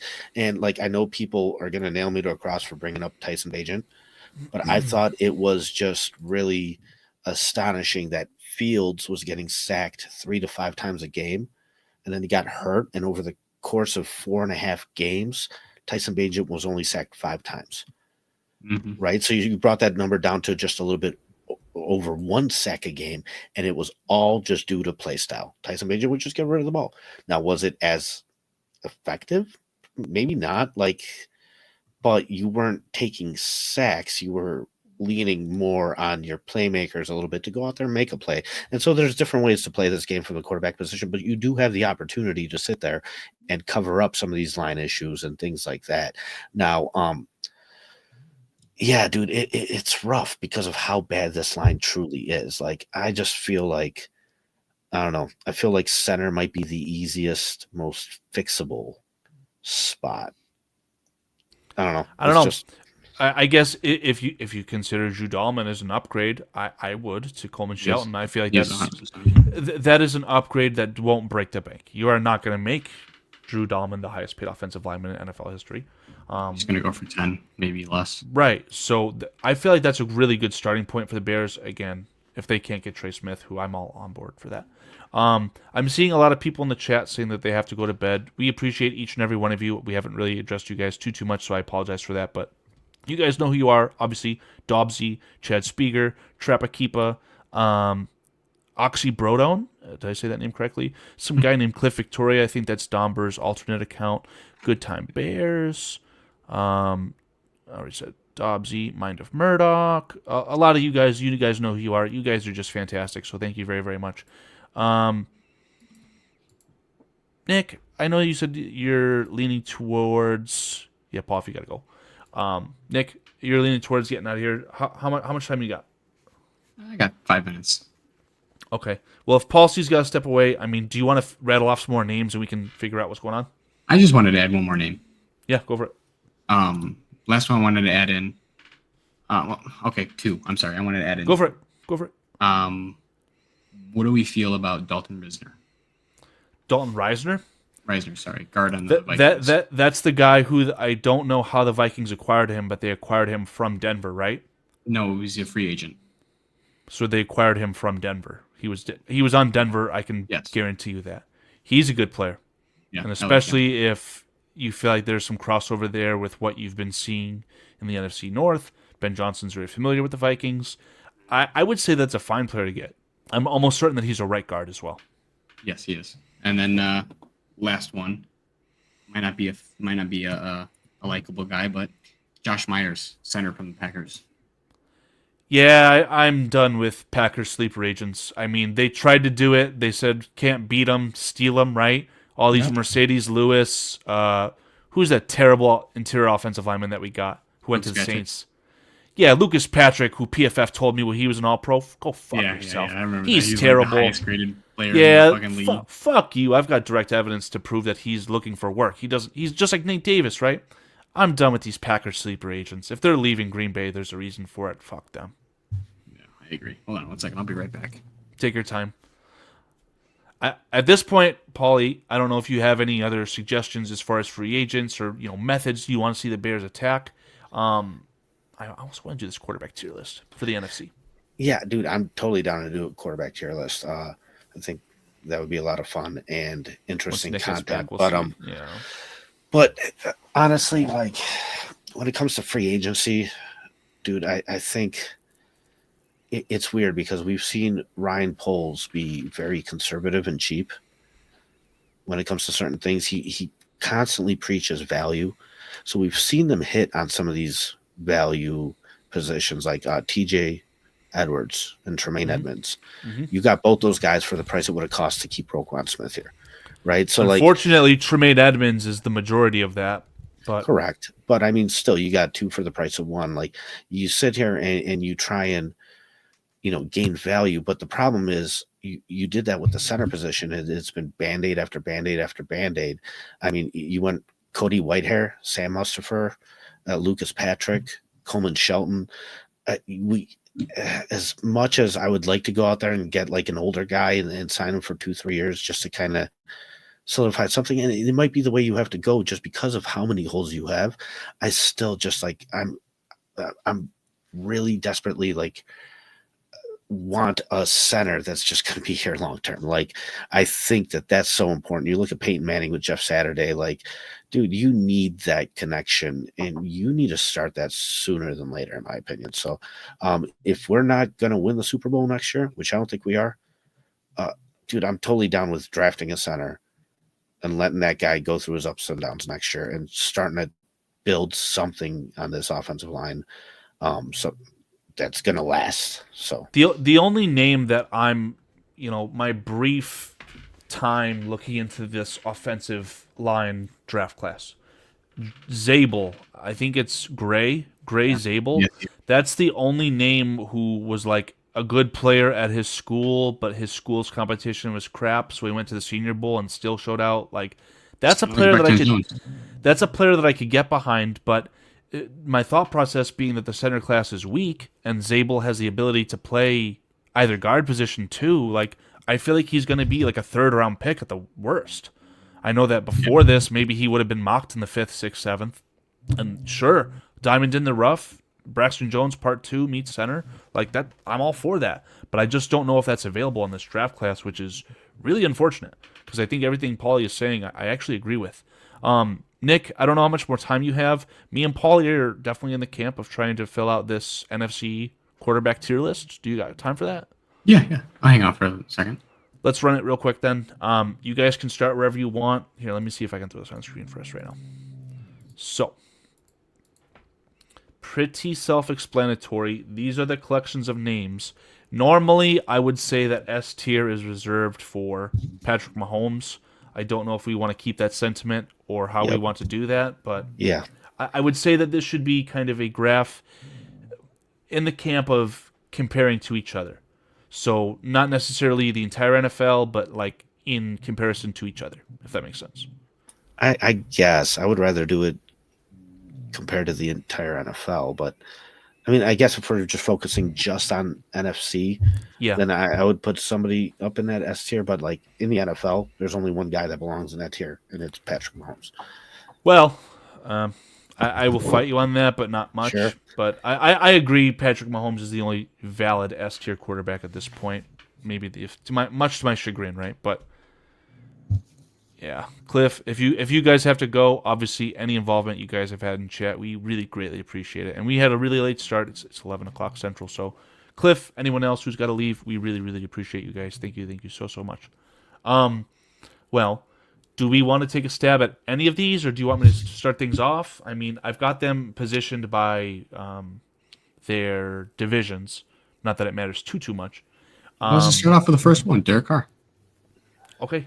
Derek Carr, I think, is towards the bottom of these quarterbacks in the NFC. Like, really, really close to the bottom. He's between C and D. Guys, and between C and D, I want to be able to go back after we've made a couple picks and adjust. To be like, I know we put this guy in C, but he's actually a D. Because we're only doing half the NFL. We're doing the NFC guys, right? And technically, there's no Giants quarterback because they're just such a dumpster fire. I'm not even going to touch that situation, right? We can definitely go back and readjust at that point. That's fine by me. So I guess let's build this off of what we've done previously. So if we think that Derek Carr is towards the bottom of all quarterbacks in the NFC, Kirk Cousins is bad, but I think he's actually better than Derek Carr, even though he had a terrible year. I guess technically we need to put Michael Penix in this graphic as well, because he's playing now. Yeah, I wouldn't put Kirk as a starter anymore. Okay, so we could totally blow Kirk out of the water. I mean, maybe that's my sentiment. I should apply for Penix then. Again, Penix, not a good player currently in my opinion, but probably better than Derek Carr. I know Is you're that fair? going just in order. Could I just ask you one question, just out of order? Yes. Out of all these group of guys, who's the best quarterback? Or give me the top two. Unironically, the top two. Top two or top three? Like, who are the best quarterbacks out of all I these guys? think you've got to go Baker, Stafford, Stafford's a Goff. tier below. Like straight off the resume, and then Hurts is playing Stafford's in the Super very Bowl. good. Yeah, but they're not there because of him. They're not a good team because of him being a good quarterback. So like They're simply not. my argument would be that Jalen Hurts is worse than Dak Prescott, but I don't I know. would not. I don't know. What? Well, yeah, I guess I could agree with that because I'm Dak not- puts up numbers. That's what I dislike about this. Like I don't even think that Dak Prescott is good. Like he's fine, is what I'm trying to say. Yeah. I just don't think there's any clear cut best, which is why that S tier, even just naturally, even just focusing on the NFC side of things. Baker Mayfield has a coaching tree, buddy. I think he's a really 15. good quarterback. Fifth team, isn't he on his 5th team, Carl? Yeah, well, look at what the Browns did. They made the mistake. That's not his fault. Yeah, they should have never moved off of him to be completely Yeah, honest he with should you. still be The with the Rams Browns, should go and the for him, Browns too. would be perennial playoff contenders. He With him. wasn't the issue. Yeah, I love Baker Mayfield. I think that he's a fantastic quarterback. I could make the argument that he's top 10 in the NFL all day and night. I'll make this argument. As much as I hate the guy, out of all these guys, who's got a Super Bowl ring? Stafford. Where are you Stafford. going here? Stafford? You think Stafford. Stafford is better than Mayfield? I think he's got a better resume. That's not what. I still This sucks. think- I guess we have to come up with I clear guess guidelines. So clear guidelines. Yeah. Are we looking at from now moving forward? Or are we talking about just in general over their career? Here, really easy, really easy. You have to win the Super Bowl tomorrow because literally there's a Super Bowl being played tomorrow. These are the quarterbacks that you'd rank the list of wanting to win a quarterback or winning the Super Bowl tomorrow. So just one game. Yep, tomorrow. Literally Yeah, tomorrow. So all then- things considered. I put Stafford over Baker. Clear For just cut. one game? For just one I'm game, willing yeah. to put them on the same tier, but I'm not willing to put Baker Mayfield below him. Maybe fillet me for this. I think Stafford is the best pure thrower of the football out of any quarterbacks in the NFC. Sure. I think in that case, you're looking at Baker, Stafford, and Jared Goff all in the same tier. You think Goff is right here? I mean, he made an NFC championship last year. They had a really, really good offense this year. Moving forward, I don't think he's going to do that. But Would for- it help if I did this? Yes, that's what I'm saying. I don't like that S tier, man. I really don't. Not for this. Yeah, I think so. I think that's how you got to do it. We'll have to utilize the F tier at this point then, but I'm okay with this. I mean, Jalen Hurts in the C tier feels weird, but I don't think much of him. And I would put Jalen Hurts in the B tier. I know it's not because of him, but like, at the end of the day, you just have to do enough for what your team dictates you to do. And he's been able to do that. I mean, he's in a Super Bowl. So to put Dak Prescott over him, I mean, I guess just as a pure quarterback and just for one game alone, you're right. I'd rather have Dak over Jalen for sure. Okay, never mind. Yeah. The stipulation is you have to win the Super Bowl tomorrow. So Then I think I'll give it to you. None of Daniels these up there guys too, belong in man. the. Who? Jaden Yeah. Daniels? Yeah, I think so, man. For one game only. He's like- not. He's not No, here. B. Yeah. It's fine by me. I mean, I want to say something that a lot of people you'll probably unsubscribe and dislike and make fun of me and say mean things, and that's fine. But I'll stand by that as well. Like No. it's awkward and Okay. taboo I'm What? unsubscribing right now. Yeah. Bye. See you later, buddy. to win the Super Bowl tomorrow. You'd rather have I guess I'd rather put have them on the same Jalen. tier. Yeah, there you go. I'd That's Derek Carr than Bryce Young. Who? You'd I'd rather rather- have Derek Carr than Bryce Young? I'd rather have Michael Penix than Bryce Young. Bro, are you serious? Yes. The best mind in football, Dave Canales. well, yeah, Dave Canales, he saved him. Everyone wants to talk about crowning C.J. Stroud. C.J. Stroud isn't even the best quarterback from his draft class. I mean, Bryce Young is better than C.J. Stroud. Where's Kyler Murray going? Yeah, that's going to be a fun one. I'll talk about that whenever you guys want. I Kyler mean, isn't bad. it probably starts here. Now, I could see this, but he's terrible. I invested everything into Kyler Murray in fantasy. I paired him, stacked him up in the league that I won with Marvin Harrison Jr. And now the slander of Marvin Harrison Jr. is that he's terrible because of his terrible quarterback. Terrible OC. I think that, yeah, you're not wrong, but Kyler Murray is not him. Carl, do you think Bryce Young on the Eagles still has him in the Super Bowl right now this week? Let me paint this picture to you. Bryce Young really had no offensive line, and he had to deal with a collapsing pocket all the time, and he's a tiny little guy. If you had this tiny little guy, who I think is a national champion at Alabama, play behind arguably a top 3, top 2 offensive line in the entire NFL, with the best running back that the NFL has seen in a couple of years behind him, yes, I think that Bryce Young and the Eagles together are playing tomorrow. That's why I feel strongly putting him above Jalen Hurts. But the thing is like the argument for everything being perfect around the quarterback. I get that argument, but the quarterback is the position that can sit there and overcome the most obstacles and cover up the most mistakes. So I think there's something to that. And I think when you're looking at Bryce Young, it's like, okay, he has not done that at all. So if you need everything to be perfect around you, you're at the same category as Brock Purdy, in my opinion. Yeah. So you're saying Brock Purdy would go right here? I'm saying both of them would go in a D tier, in my opinion, but that's just my opinion. take. No, Brock Purdy's not a D tier quarterback. Well, everything's perfect it's around so him, so he's awkward. had success. If he was on Per- the Bears, Carl, he'd be a D tier quarterback. So it depends on how you want to think about it, for sure. It's also debatable, but I mean, like, it's coming to fruition that the San Francisco 49ers passing options are not the best in the entire world. I mean, George Kittle's fantastic. The kid that they Really, re-signed that they shouldn't have. Yeah. Like, the 49ers have an okay offensive line. They deal with injuries, and I know that they literally require a tackle. But look what happened. They dealt with some injuries this year, and they ended up, third place? He took the Chiefs to overtime in a Super Bowl last year. Yeah, that's when everyone was top flight healthy. I mean, the wide receiver they retained, the guy who held out the entire year, he went to Arizona State. I don't know his name. He's just terrible. And Deebo Samuel, he's not the kid that he used to be as well. I mean, I genuinely think that Brock Purdy's very capable at quarterback. That's the point I'm trying to make. That's fair, and to be honest with you, I thought he was worse initially, and over time I've kind of given him more and more credit the more I've watched him, because the kid's a damn good quarterback.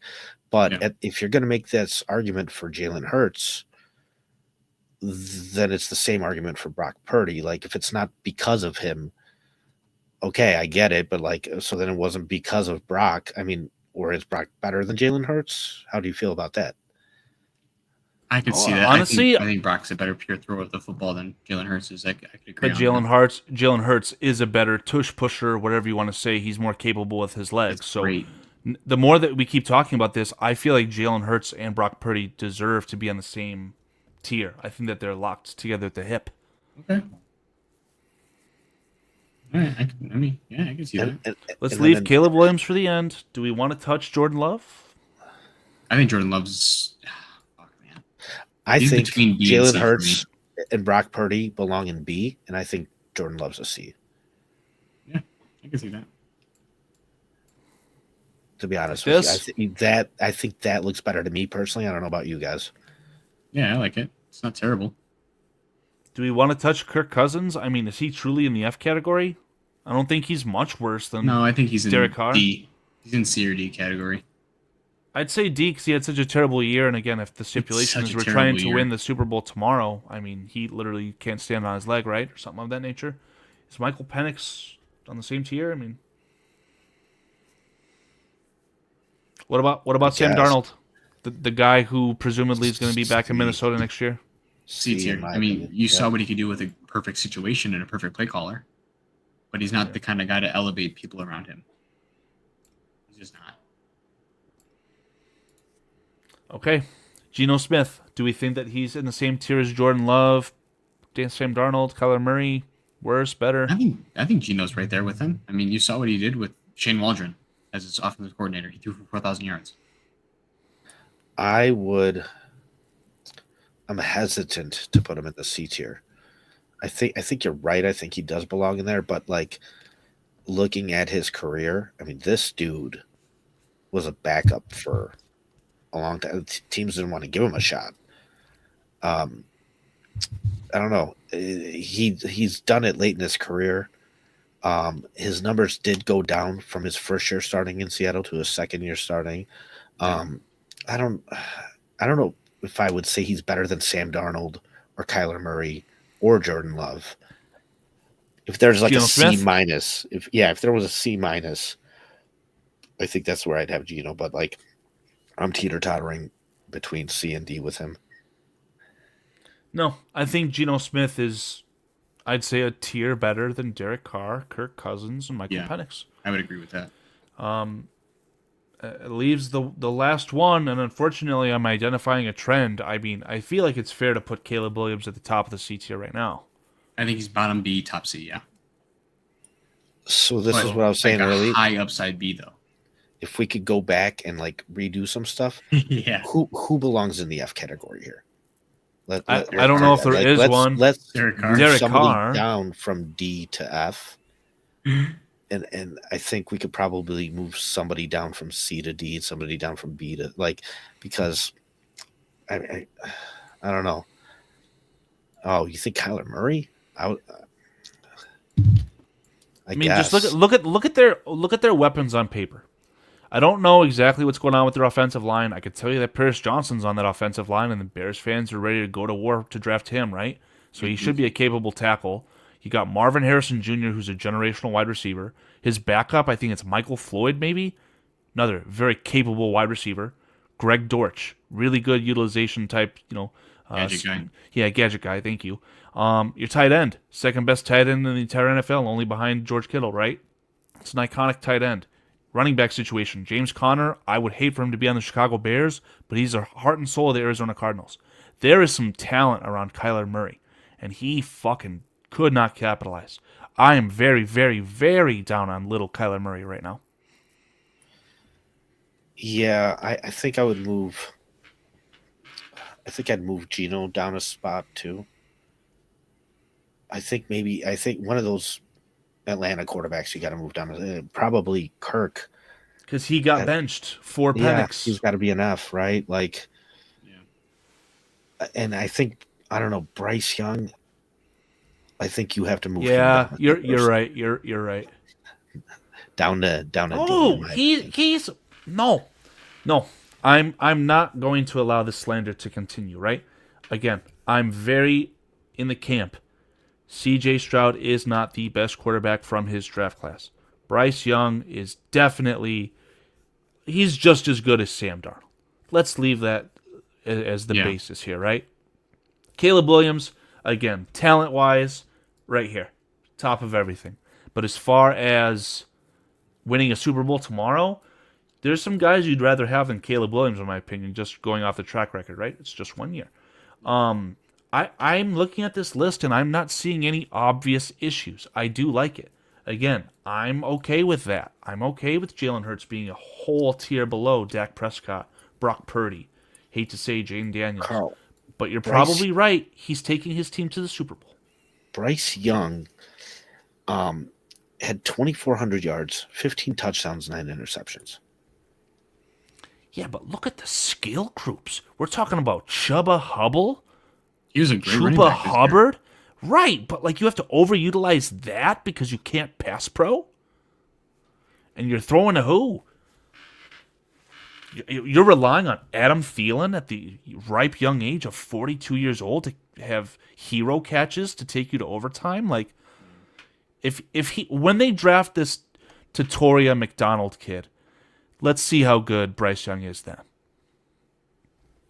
I genuinely think like he's gonna. Yeah, you guys are being homers a little bit, PJ, a little bit, and welcome in, sir. But Yeah, and I put it in the chat. I would love for PJ to elaborate on that a little bit. How exactly we're being homers. Yeah. Because we have Caleb in the C category. I don't think he belongs below that. I can start to run some chat polls as well. I mean, Mr. Mayhem says the list sucks, and I can see that. I have some very off the wall taboo thoughts, and I accept that. But You what guys, yeah, what are so- some obvious issues that you guys see with this list? Just list one. Say So- someone needs to be in a certain tier. Let's hear it, chat. Yeah, Mr. Mayhem's all about sucks. I guess we really suck, guys, but whatever.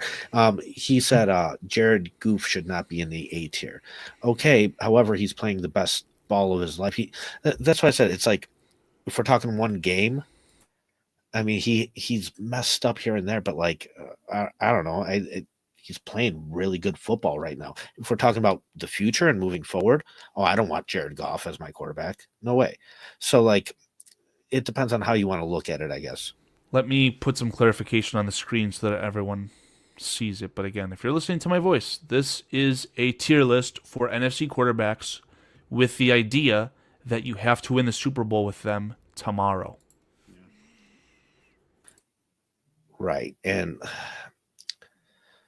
yeah, I don't know. It's interesting. I actually think it's pretty good. I hear what you're saying about Baker, and I know his resume and his career hasn't been great, and I know he's on his fifth team and whatnot, but yeah, dude, that kid's a damn good quarterback. When he was on the Rams, he played one game, he had like 80% completion percentage. I believe he set a record for that. Just going in one game as a backup, and like the kid can ball. Stafford's at the end of his career, but same thing, dude. The Rams traded Stafford away so they could win one. And he's still made the playoffs this year, even on a team that we didn't think was going to compete. Now, Jared Goff might have a lot going well around him. However, I can't deny that he's playing some damn good football. But then it makes me look at a guy like Sam Darnold.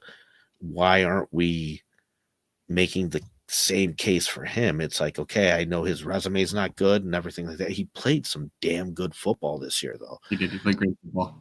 So, I don't know. Bob Swede, where's Mahomes? This is NFC only. Thanks, Paul. Tried to beat you to the punch here with the comment on the screen, but Nick, I don't know. I know you said you're a little bit short on time. If you've got to step away, that's totally fine. Do you have any quarrels with this chart?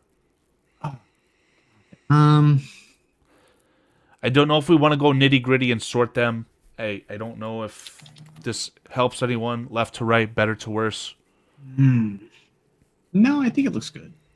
PJ says Murray, Smith, Love, and Darnold all played better than Caleb this year, which suggests they could win a Super Bowl over Caleb. But then we get into the hypotheticals.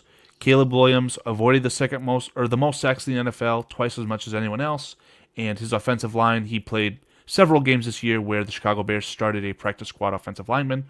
I would say that there were multiple games where the third string offensive linemen, 3 of those 5 were on the field for the Chicago Bears.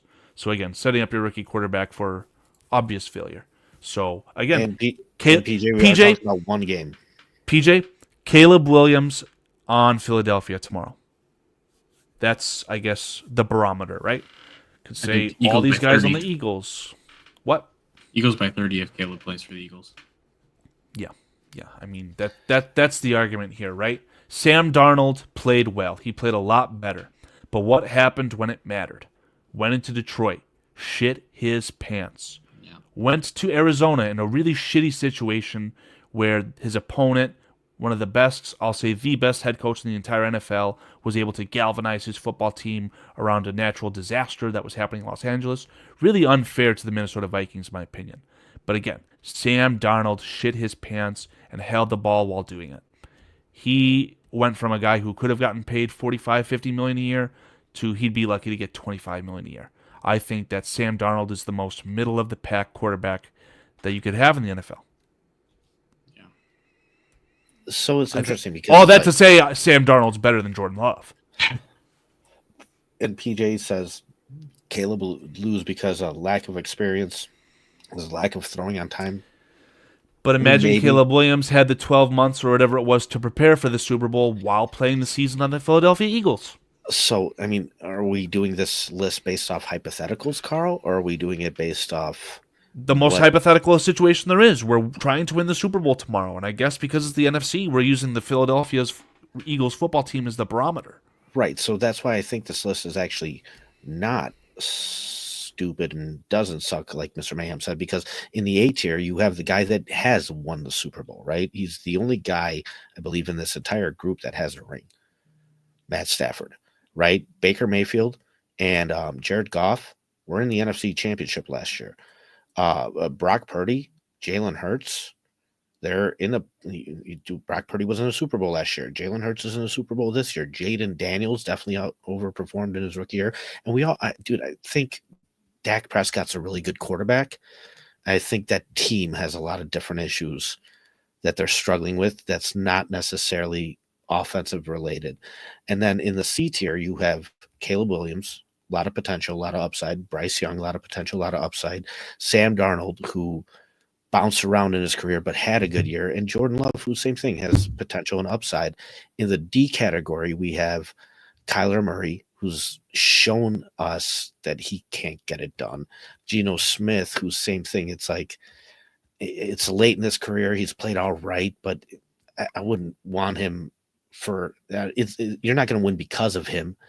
You know what I mean? Michael Penix, Yeah. and then Derek Carr, and the only one I could see is maybe making a case for Kirk Cousins, but he did get benched this year, so it is what it is. But yeah, I don't know. I kind of like this list. I think this looks pretty good to me right now, personally. Yeah, So. even if you nitty gritty, like I just looked over it, like left is better than right. Okay, like I don't see any obvious issues with it. I think that Dak Prescott and Jaden Daniels are better than Jalen Hurts. I think that Caleb Williams right now is better than Bryce Young, Sam Darnold, and Jordan Love. I don't know. This list feels pretty solid to me. Yeah, it's not terrible. It's all the players I though. mentioned could have the same argument if they played on the Eagles all year. They would be better. PJ's exact comments were Kyler Murray, Geno Smith, Jordan Love, and Sam Darnold. I genuinely think that the Cardinals have a better skill group than the Chicago Bears, or at least, I don't know. It's hard for me to formulate that argument, but all I'm trying to say is Kyler Murray has everything that he would need as a first overall pick in the same situation, continuity, and he's just failing. I know he came off the ACL injury, but I genuinely feel that Kyler Murray is a whole tier worse than Caleb Williams, Bryce Young, Sam Darnold, and Jordan Love. There used to be a quarterback in the NFC that was on the S tier, in my opinion. And that was Aaron Rodgers, 100%. And so I think that Aaron Rodgers is the most talented quarterback that I've ever seen play football. Carl, in his day. I could not agree with you more. On his day in Green Bay, I think I've seen videos of this. So, do you remember when he got injured against the Bears? Of course. 2018 Khalil Mack's debut. Yes, I know. And he came back and beat the Bears that game. Yeah, that was called Perk Rodgers. Like, Perk Rodgers is probably as good as it gets at the quarterback position. Dude, he is one of the most talented quarterbacks I've ever seen. But he's come up short a lot, right? Like, he's only got one Super Bowl in his career. But I think what it comes down to for me is in the clutch, in the do or die moments. Oh, man, I think I'd rather have him over just about anybody else. I've seen him just win games at the very end with no hesitation either. So if we're applying that to this, then I think the list changes a lot. And I think that's where I like Caleb's potential, because even though we didn't get the wins statistically, I saw a handful of games in this kid's rookie year where he did his job at the very end of the games. Now, maybe the game itself wasn't great, but at the end is where he performed best. I think that's important for any quarterback. I'm sorry, Nick. I didn't mean to cut you off. No, you didn't. I mean, I think he performed way over expectation in the fourth quarter. He did way better than Justin Fields did, obviously. I mean, that's just a testament to how good the guy is. And he did not crack. Right. Jaden Daniels has the same thing, man. That Yeah, guy same is just so smooth, His nails. calm, Nails on the floor. collective. Right. It's so if we did this list based off different guidelines, I could see it moving differently. But if you're telling me one quarterback to win the Super Bowl tomorrow, I actually like this list. I do. Perfect. We'll definitely get this out as like its own separate little video. So if you guys are in the comment section watching this back past tense, again, today's February 8th, literally 30 minutes before the 9th, which is the Super Bowl date. Let us know what you guys think of the list. I love doing these types of things, so maybe if we revisit this for the AFC side, might be a lot of fun. And then I'm sure we'll do some sort of all-encompassing list at some point on someone's channel regarding all these quarterbacks after the draft and everything has kind of shaken out. It'll be a lot of fun. I don't know, guys. Anything else that we want to kind of hammer out here? Anything else specific? Do we want to talk about the game that's being played tomorrow? I don't think so. I think we covered everything. You guys know we're about to see a three-peat, right? Yeah. I was going to ask Nick, what do you think is going to happen tomorrow? Super Bowl. I think the Chiefs win if it's a one-score game in the fourth. If it's a one-score game in the fourth. But you can see the Eagles blowing them out? No, I don't say I would see the Eagles blowing them out. If the Eagles can get out to a two-score lead in the third quarter, they have a really good chance at winning it. If you're within a one-score game, Pat Mahomes is going to win it. That's just, he's showing you he's going to do that. The thing that scares me if I'm an Eagles fan, right? Again, got not issue at quarterback, but your quarterback is playing up to the talent, the great talent that you've acquired at wide receiver. But in the playoffs specifically, these Eagles have been getting these explosive, electric runs from Saquon Barkley. Is that going to run all the way through to the Super Bowl? And is Spagnuolo going to allow that to happen? Because you feel like the great ones, the Bill Belichick's, they just take away what you're good at. How are you going to allow Saquon Barkley to run for a 70, 80-yard touchdown tomorrow? I don't think you can do that. You can't, but it also depends how Saquon gets these yards. Because if he can rip off, big runs, you're fucked. But if right, because you have to stack the box, but I don't know. You've got to find a different way, man. And I'm sure Spagnuolo's got something that we're going to see something from Steve Spagnuolo's defense tomorrow that we simply have not seen this entire season. Might have to go back, in this Super Bowl run, look at what they've done in the playoffs when it mattered. If I was studying film, I would have studied every single thing that they did against McCaffrey last Super Bowl. Because that'd be a really good starting point. How do you shut down an elite running back? And they've got experience doing it, right? Yeah, exactly. In the Super Bowl between the Patriots and the Falcons, I was at a family party. It was 28-3 at halftime. Everybody's cheering, happy. Oh, this one's in the bag. And I remember telling people, like, guys, they can do the same thing to the Falcons that the Falcons did to them in the second half. Right. And then it even went further than that. It was like 9 minutes in the third quarter. And I was sitting there going, like, man, if you're going to come back, you're about to start running out of time. And then there it was, sack, fumble, return. And it's like it just started. Dude, it was at the last possible moment, though, because you really even killed half of the third quarter without starting that comeback. But the whole time, even down 28-3, I was still pretty sure the Patriots were going to win it. Right. And so that's what you're going to get out of the Chiefs, man. You're going to get effort throughout consistently till the last second. You're going to need to play a full game. In the clutch, they're going to perform. Patrick Mahomes is going to, if he needs to make a play, he'll make a play. Will Jalen Hurts?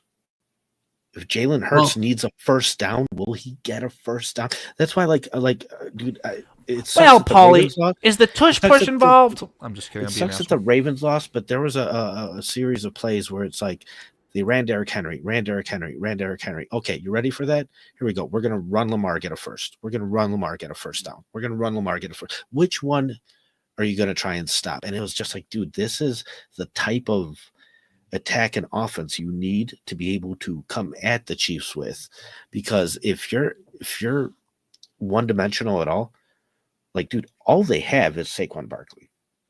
You can, even if he gets his, you can still formulate a game plan that will defeat the Eagles for sure. And it's going to be, you got to play a full game. You got to be consistent. You got to be, you know, aggressive all throughout. But the Chiefs have been all that and more. Like, dude, it's so hard to stop them. I really think we're seeing the Michael Jordan of the NFL right now. I really do. And I love Tom Brady, and I love Tom Brady's career. And I'm watching Patrick Mahomes do things that might make him better than Tom Brady. As much as I don't like it, it's what I'm seeing. Like, dude, it just is what it is. The kid's great. Tom Brady does not have a three-peat to his resume, right? Correct. He doesn't. So that's the obvious like path here, right? If Patrick Mahomes gets this three-peat tomorrow, and then throughout the rest of Patrick Mahomes' career, which I hope he ends his career tomorrow in the sense that he retires. There's a rogue possibility. I know it will never happen, but if it does, I'm the first to say it. That said, throughout the entirety of Patrick Mahomes' career after he gets his three-peat, if he gets one more Super Bowl victory and one more regular season MVP, I do think that at that point he would be better than Tom Brady. Yeah. Yeah. I mean, he's already going to be in the conversation with the three-peat. I mean, that's obvious. Yeah, the only thing that this team. he's got against him is the fact that he lost to Tom Brady. And Tom Brady was 43 years old when he beat him. Yeah. So, I mean, that's the only thing you're going to have to lean on in that argument. But yeah, I mean, Patrick Mahomes is on a trajectory like we've never seen before. Dude, I never thought in my lifetime I'd see another quarterback that was better than Tom Brady. Yeah.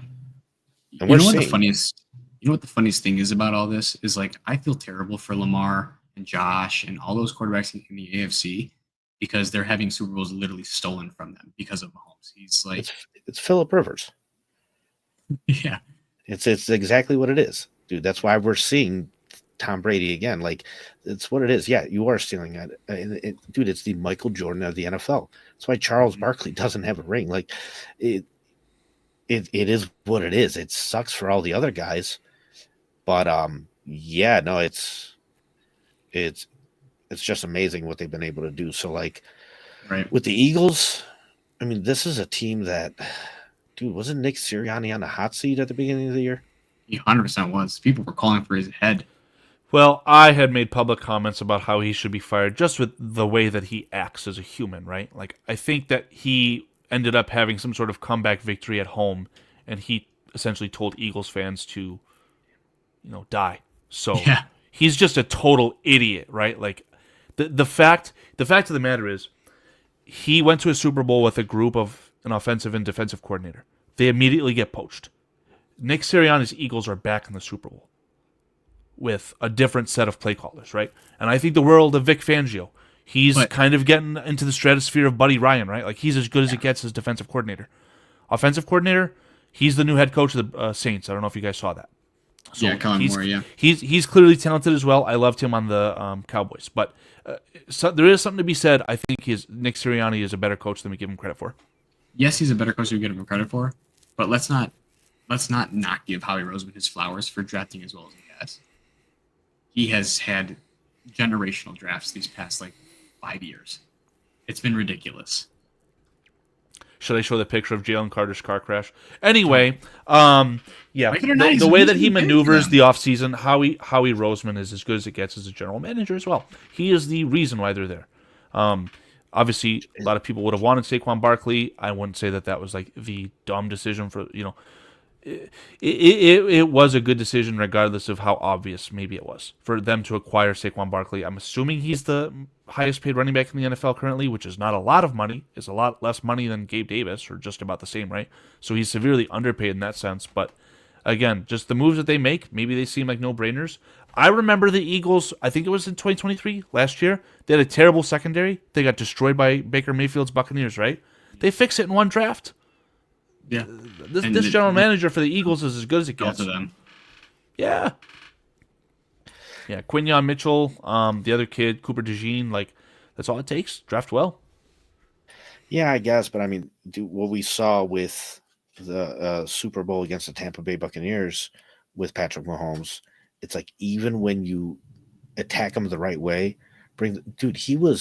remember that pass he had when he was falling to the ground and still pegged the guy in the chest and they dropped it. It's just not going to be on him. At the end of the day, he is super clutch. He's going to make the right plays. And I just don't see that from the Eagles. I don't see that fight. I do see them being, if they're going to win, they're going to win with Saquon Barkley, period. And that's, yeah, go ahead, Nick. No, is it bad to say that they're a quarterback away from being a dynasty, the Eagles? No, Dynasty? that's what we're talking about. They have a quarterback who's competent, and they were forced to pay him, and now it's becoming every single day more of a team-friendly contract when you've got Jordan Love making $60 million a year. They were smart to re-sign Jalen Hurts the way that they did. They could boost his morale, all that stuff, but he's their handicap. He's their bottleneck. I talked about they have the best tackle tandem in the entire NFL. They have the best running back in the NFL. A.J. Brown, top 5 wide receiver in the NFL. Devontae Smith, he's not that good. He's arguably the best second receiver in the NFL, but for what he was as a top 10 pick, definitely not panning out. He's still good. We did a mock draft. We're talking about the Eagles getting a third wide receiver to replace Devontae Smith, but Goddard's a good tight end. They've got talent just up and down this entire offense, and the quarterback, you'd expect more if I'm an Eagles fan. I mean, guys, there's guys like in the history of the NFL. There's guys like Trent Dilfer that won a Super Bowl. This was the only quarterback to ever lose his job in the offseason after winning a Super Bowl. Even the Ravens were like, I know we won with you, but we're going to move on. Yeah, but now you're getting yourself in a weird argument with how, there's the 2000 Brad Ravens defense was a top 3 defense all time. I'm telling you, Brad Johnson's got a Super Bowl ring. I'm telling you, Eli Manning has as many rings as his brother. Eli Manning has as many rings as Peyton Manning. So this, it's a weird. Thank you, Michael Strahan. Thing. Yes, exactly. So it's a weird statistical thing, but quarterback wins are the not best tackles in the NFL. The best running wins are not NFL, a quarterback stat. I'm sorry, Carl. I'll still take the best quarterback in the NFL over those. And that's what you have with Patrick Mahomes. Yeah. So, I mean, that's why it's hard to argue against, because the kid's fucking great, man. Absolutely. I don't know, gentlemen. It feels like the rubber's hitting the road here. Do we have any closing thoughts? Anything else we'd like to discuss, or are we ready to watch the Super Bowl tomorrow? Yeah, I'm ready. I think we covered everything. Yeah. I hear you. I just wanted to mention, since we're getting towards the end of the show, I don't know if you guys are familiar with Bill Burr. Mm-hmm. But when it comes to Philadelphia and just Philadelphia fans in general, did you guys hear the story that one of their fans died? Yeah. Recently from jumping off one of those light poles? Dude, they have to go around. The city has to go around and put Crisco, butter pretty much, on the light poles all around the city, so their fans, when they try and climb them after the game, just slide down. And yeah, they finally had somebody who made it up to the top and died. And Bill Burr was part of a comedy show in Philadelphia where it was just like a handful of comics, and they were just booing one after the next off the stage. And he went up there, and 3 minutes in, he's getting booed, and he's just like, you know what, guys? Fuck you. I'm not leaving. In fact, fuck you, fuck your football team, fuck your hockey team, fuck your P. You all suck this. And dude, if you guys have not checked it out, it's definitely something to listen to. And yeah, I don't know. I just, as much as everybody hates the Chiefs, I think they hate them because they can't beat them. I appreciate great. Everybody loved the Chiefs when they had the opportunity to knock off the Patriots, right? So it's either you die the hero or you live long enough to become the villain. That's what's happening here. Yeah, and they just don't feel like villains to me. I don't know. It's a damn good football team with a really damn good quarterback, and I just wish we would have never traded up for Trubisky. And we could have had him. And that's the worst part. And there was a comment, I think, by Cliff Victoria early on, or somebody no, it wasn't Cliff Victoria, it was somebody else, but they said this team is the definition of hindsight. Literally. And what team? The Bears. The Bears. Sure. And I think that's a great way to sum it up, man. Yeah, we just keep missing, man. We keep missing. And it's got to stop at some point here. And I don't know. I think Caleb Williams does have a lot of potential, and I think he could take us very far. But at the end of the day, like, you need to be really damn good. Like, I look at the 49ers, dude, they got everything figured out, still couldn't beat the Chiefs. Like, you really, really, really need a lot to go out there and win against the Michael Jordan of the NFL right now. So yeah, I hope we get better, and it's going to take steps, but like, dude, even Caleb Williams on the Eagles, or any quarterback in the NFC side on the Eagles, I'm still picking Patrick Mahomes and the Chiefs, me personally. So I don't know. Caleb Williams in a full season on that Philadelphia team, that would be that'd be a lot better football game tomorrow than what we're going to get. But Nick, I don't think they lose a game. Wow. No, I still think they find a way to lose, but Just here for the rage bait. We're masters at that, huh? Master baiters. Nick, any more closing thoughts from yourself? No, I think we covered everything. Well, I appreciate both of you guys hopping on. It's been a thank you for fantastic episode. one more comment. Yeah. It's something I've gone back. Yeah, I know Nick's laughing because I keep rambling. No, that's okay. It's something that me and David have gone back and forth about, like with Justin Fields coming here and us winning, 3 games his first year. Mm-hmm. He's just like, dude, we're gonna just pretend this kid's a loser and like he forgot how to win. Like, no, this kid's won his whole career. Like, just because we had a season where we only won 3 games doesn't mean that he all of a sudden just can't win football games. But I gotta say, there is something to winning football games at the end, and dude, and Patrick Mahomes just has that. Dude, even if he was on the Panthers right now, he's gonna do better than Bryce Young, just because he's gonna perform better in the moments that matter, and he's gonna pull out those little sneaky victories here and there. Whereas, like, I don't know, it's a weird thing that doesn't come up on stat sheets at all or anything like that, but there is something to putting everything on your shoulders. Like I said, Aaron Rodgers, man, clutch situations, dude. I saw that guy threw 2 Hail Marys in a row and get them. Like, to go in overtime. I don't know. There's something to that, and I see that in Caleb. I do, and that's what makes me excited for the future for the Bears moving forward. I think that kid's capable. You could definitely make the argument that, poor coaching took away how many victories from Caleb Williams? The Packers game at home, maybe the Vikings game at home, yes, definitely the Redskins game, and there was another one. I can't remember, but at least 3. I'm pretty sure when I made this argument, it's 4, right?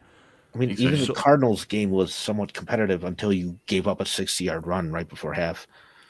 Yeah, and again, now it's just shot in the foot. You're like, I don't know. So it's interesting to me, but that's what I see out of this kid that I think makes him special. So, Dobbsy, I don't know if that's where Paul was going regarding Justin Fields. I mean, if you're going to be watching for the rest of his career and hope for a Goff Darnold resurgence, I pray, Dobbsy, do not bet on it.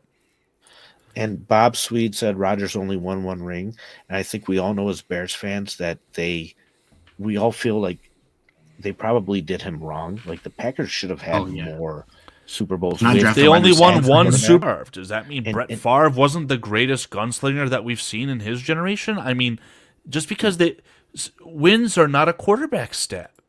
Dude, and Rodgers was the most sacked quarterback that year.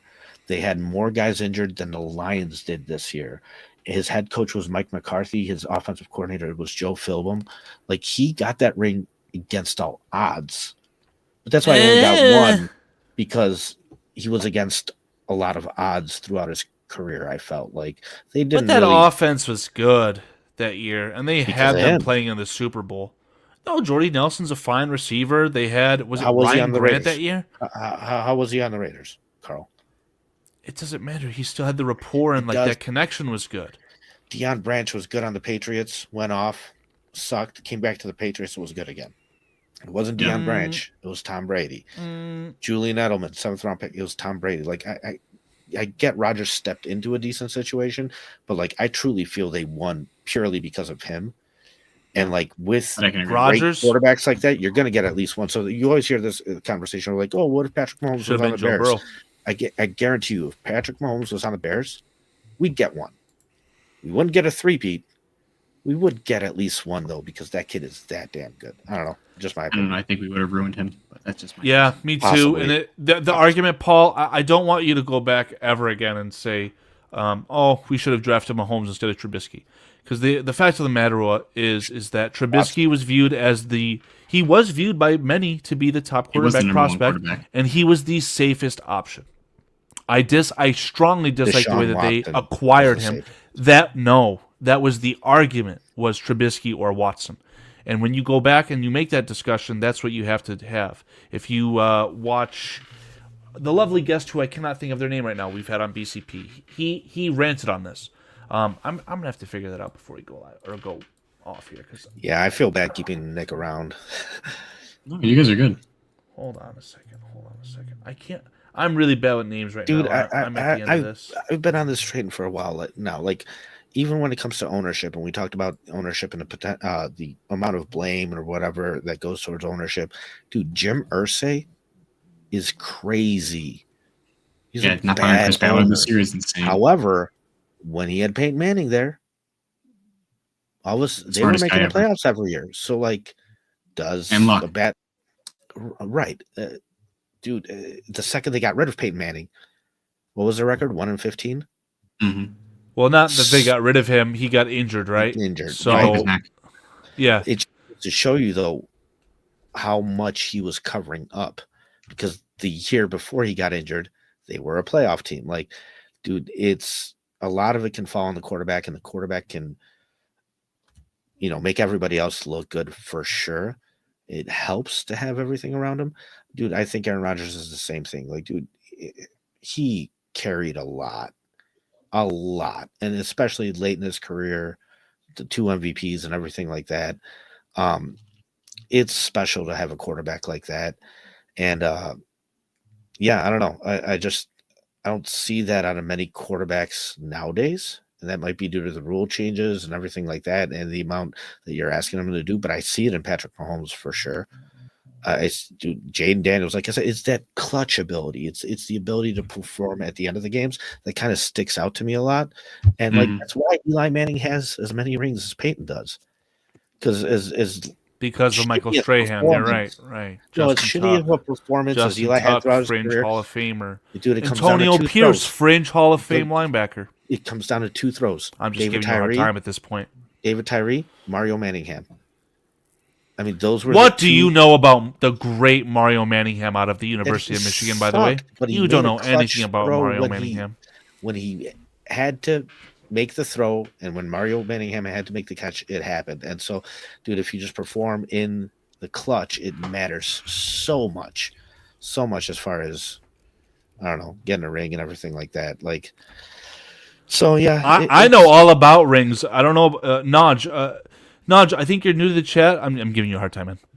Michigan, they're the national champion. They've got the ring, so I know all about rings, Paulie. Naj, he does not. Yeah, that's fair. Now I'm just rage baiting to like the highest degree. Yeah, Naj, you're fantastic, buddy. I appreciate you being here, man. Nick, you want to send us off? Any closing thoughts from yourself? Are you going to contractually agree to do this next Saturday as well? Trying to think if I have anything going on. Yeah, hopefully. Hopefully, Well, call your boss. Call your boss right now, live on camera, and tell him. Day. Yeah, Yeah, I hear it. I know. Busy life. It's a busy life, but yeah, no, I'll try to be back for sure. No, this was a lot of fun. I had a great time. Always do. Appreciate Nick, it, if you're not familiar, we've given Carl a nickname on Bearski Film. It's called Crack Pipe Carl. Like I need to make a little image of him with a crack pipe in it. Because sometimes here and there, man, Carl's a little out there, but I love it, man. No, he is. Love any content I get to do with I you, like Carl. stirring the pot. It's fun. Yeah. And Greg Bragg said this when he spent his, graciously spent his time on Bears Country Productions. He said that we are not experts. We are in the entertainment business. That's right. So if I'm just going to go cookie cutter and say all these boring things, you guys are just going to leave and not, there's no talk to it.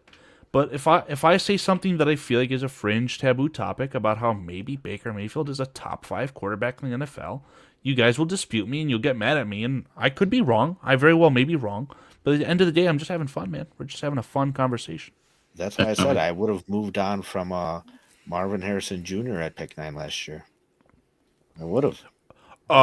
If you're saying that Baker Mayfield and Marvin Harrison Jr. were playing on the same football team, then maybe we're talking about a Hall of Fame duo. Like, takes more than that. Look at Justice Tom for Brady, Randy Moss, MHJ. man. I'm gonna do a new more than hashtag that. on Twitter. Justice for MHJ. Get Marvin Harrison Jr. a freaking quarterback, Arizona. Hell, let's trade up for the Bears. What are the Cardinals drafting? Does anyone know? They're drafting after the Bears. I know that for sure. Carl, I'd rather take a center over, what's his name? Marion Hampton. Omarion Hampton, a.k.a. Right. Diet Walter Payton. I God, would I'm rather saying take that on a center. video that's I'll honoring take a Virginia center McCaskey. at pick I'm 39. gonna burn in hell. I'm going to burn in hell. I apologize for that. It might make more of a difference, though. I don't know. Did you guys see the tweet that I had yesterday? Here, this is where we're gonna sign off. I know I sent Carl, it to. I wanted to make I a sent it to weekly Nick. segment where I play that Mr. Hankey clip or whatever, but every week it's just a different tweet that you posted. Yeah, you guys should follow me on Twitter. I'm great. I run the Vines it's My fantastic. Podcast Twitter account. Fantastic. Fantastic. It's very professional. It's a very professional channel. So entertaining. Carl, I want you to take a picture. No. Oh. Well, I have to see if I've got my choker available to me. Let me send you guys off with this, right? I'm surprised you didn't ask Taylor that, by the way. I'm not touching that subject anymore. So, thoughts.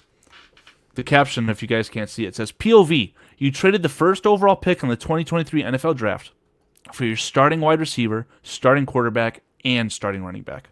What are your guys' thoughts? Stupid. I'm just flexing Thank the blue you, buzz Nick. balls, and Thank they you, were Nick. they were fantastic. These are so good. I might have one. I might have one to go to bed. I worry about you some days, Carl.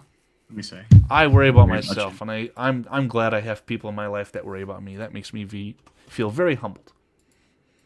So thank you. Jesus. You need linemen, man. I don't know. Yeah, Omarion Hampton is able to transcend a bad offensive line. Is I already have egg on my face when I'm saying that about Caleb Williams. I mean, it's very obvious you need to improve the offensive line. It's just, how does the board fall? Now, Nick, maybe you could send us off with this. The Bears draft Ashton Genty at 10th overall. Your immediate reaction is? what did we do in free agency? One. You pick one. You could pick Trey Smith or something else, but one. Yeah, okay, I like it. So now we have Trey Smith, Ashton Genty. Do you feel yeah. comfortable with the Bears starting, drafting another starting offensive lineman in the second round? Tyler Booker. Either a 39 or 41? I've got news for you, man. Tyler Booker is not making it out of the first round. He will I know. not get past No, the I wouldn't. Texans. I wouldn't go Genty only because this is a great draft for running backs. No, I think yeah, you can find the same I difference think in I think players. every single Bears fan, like a legitimate, I don't want to say that. That's rude. I feel like a Bears fan who has had a very even keel analysis of the situation, they would come to the conclusion that drafting Ashton Genty at 10th overall would be reckless. Now, choice. if the Bears trade back, I hate to keep rehashing the same mock draft that we did. I did with Paulie. I think it was at last week or 2 weeks ago at this point, where the Bengals trade up from 17 to 10 to get the great Will Johnson to help them make the playoffs. But we would then at 17 potentially be able to get Ashton Genty after a trade down. I don't think he falls towards. He doesn't get falls past. the He Cowboys. doesn't get past 12, which that's why I'm trying to concoct this beautiful scenario, because I strongly feel that Ashton Genty on Jim Harbaugh's Chargers accounts for 2,000 all-purpose yards. So maybe the Chargers can really overpay us to go from 22 to 10. I would like that for the Bears. What would that? What would an overpay look like? We go back Obviously, from they'd 10. pick a second. We go back from 10 to 22, and we either get 2 second-round picks or a second and like not a first next year. I don't know what it was. I have to see what they have as far as their draft capital. Let me see if I can figure that out very quickly for everyone.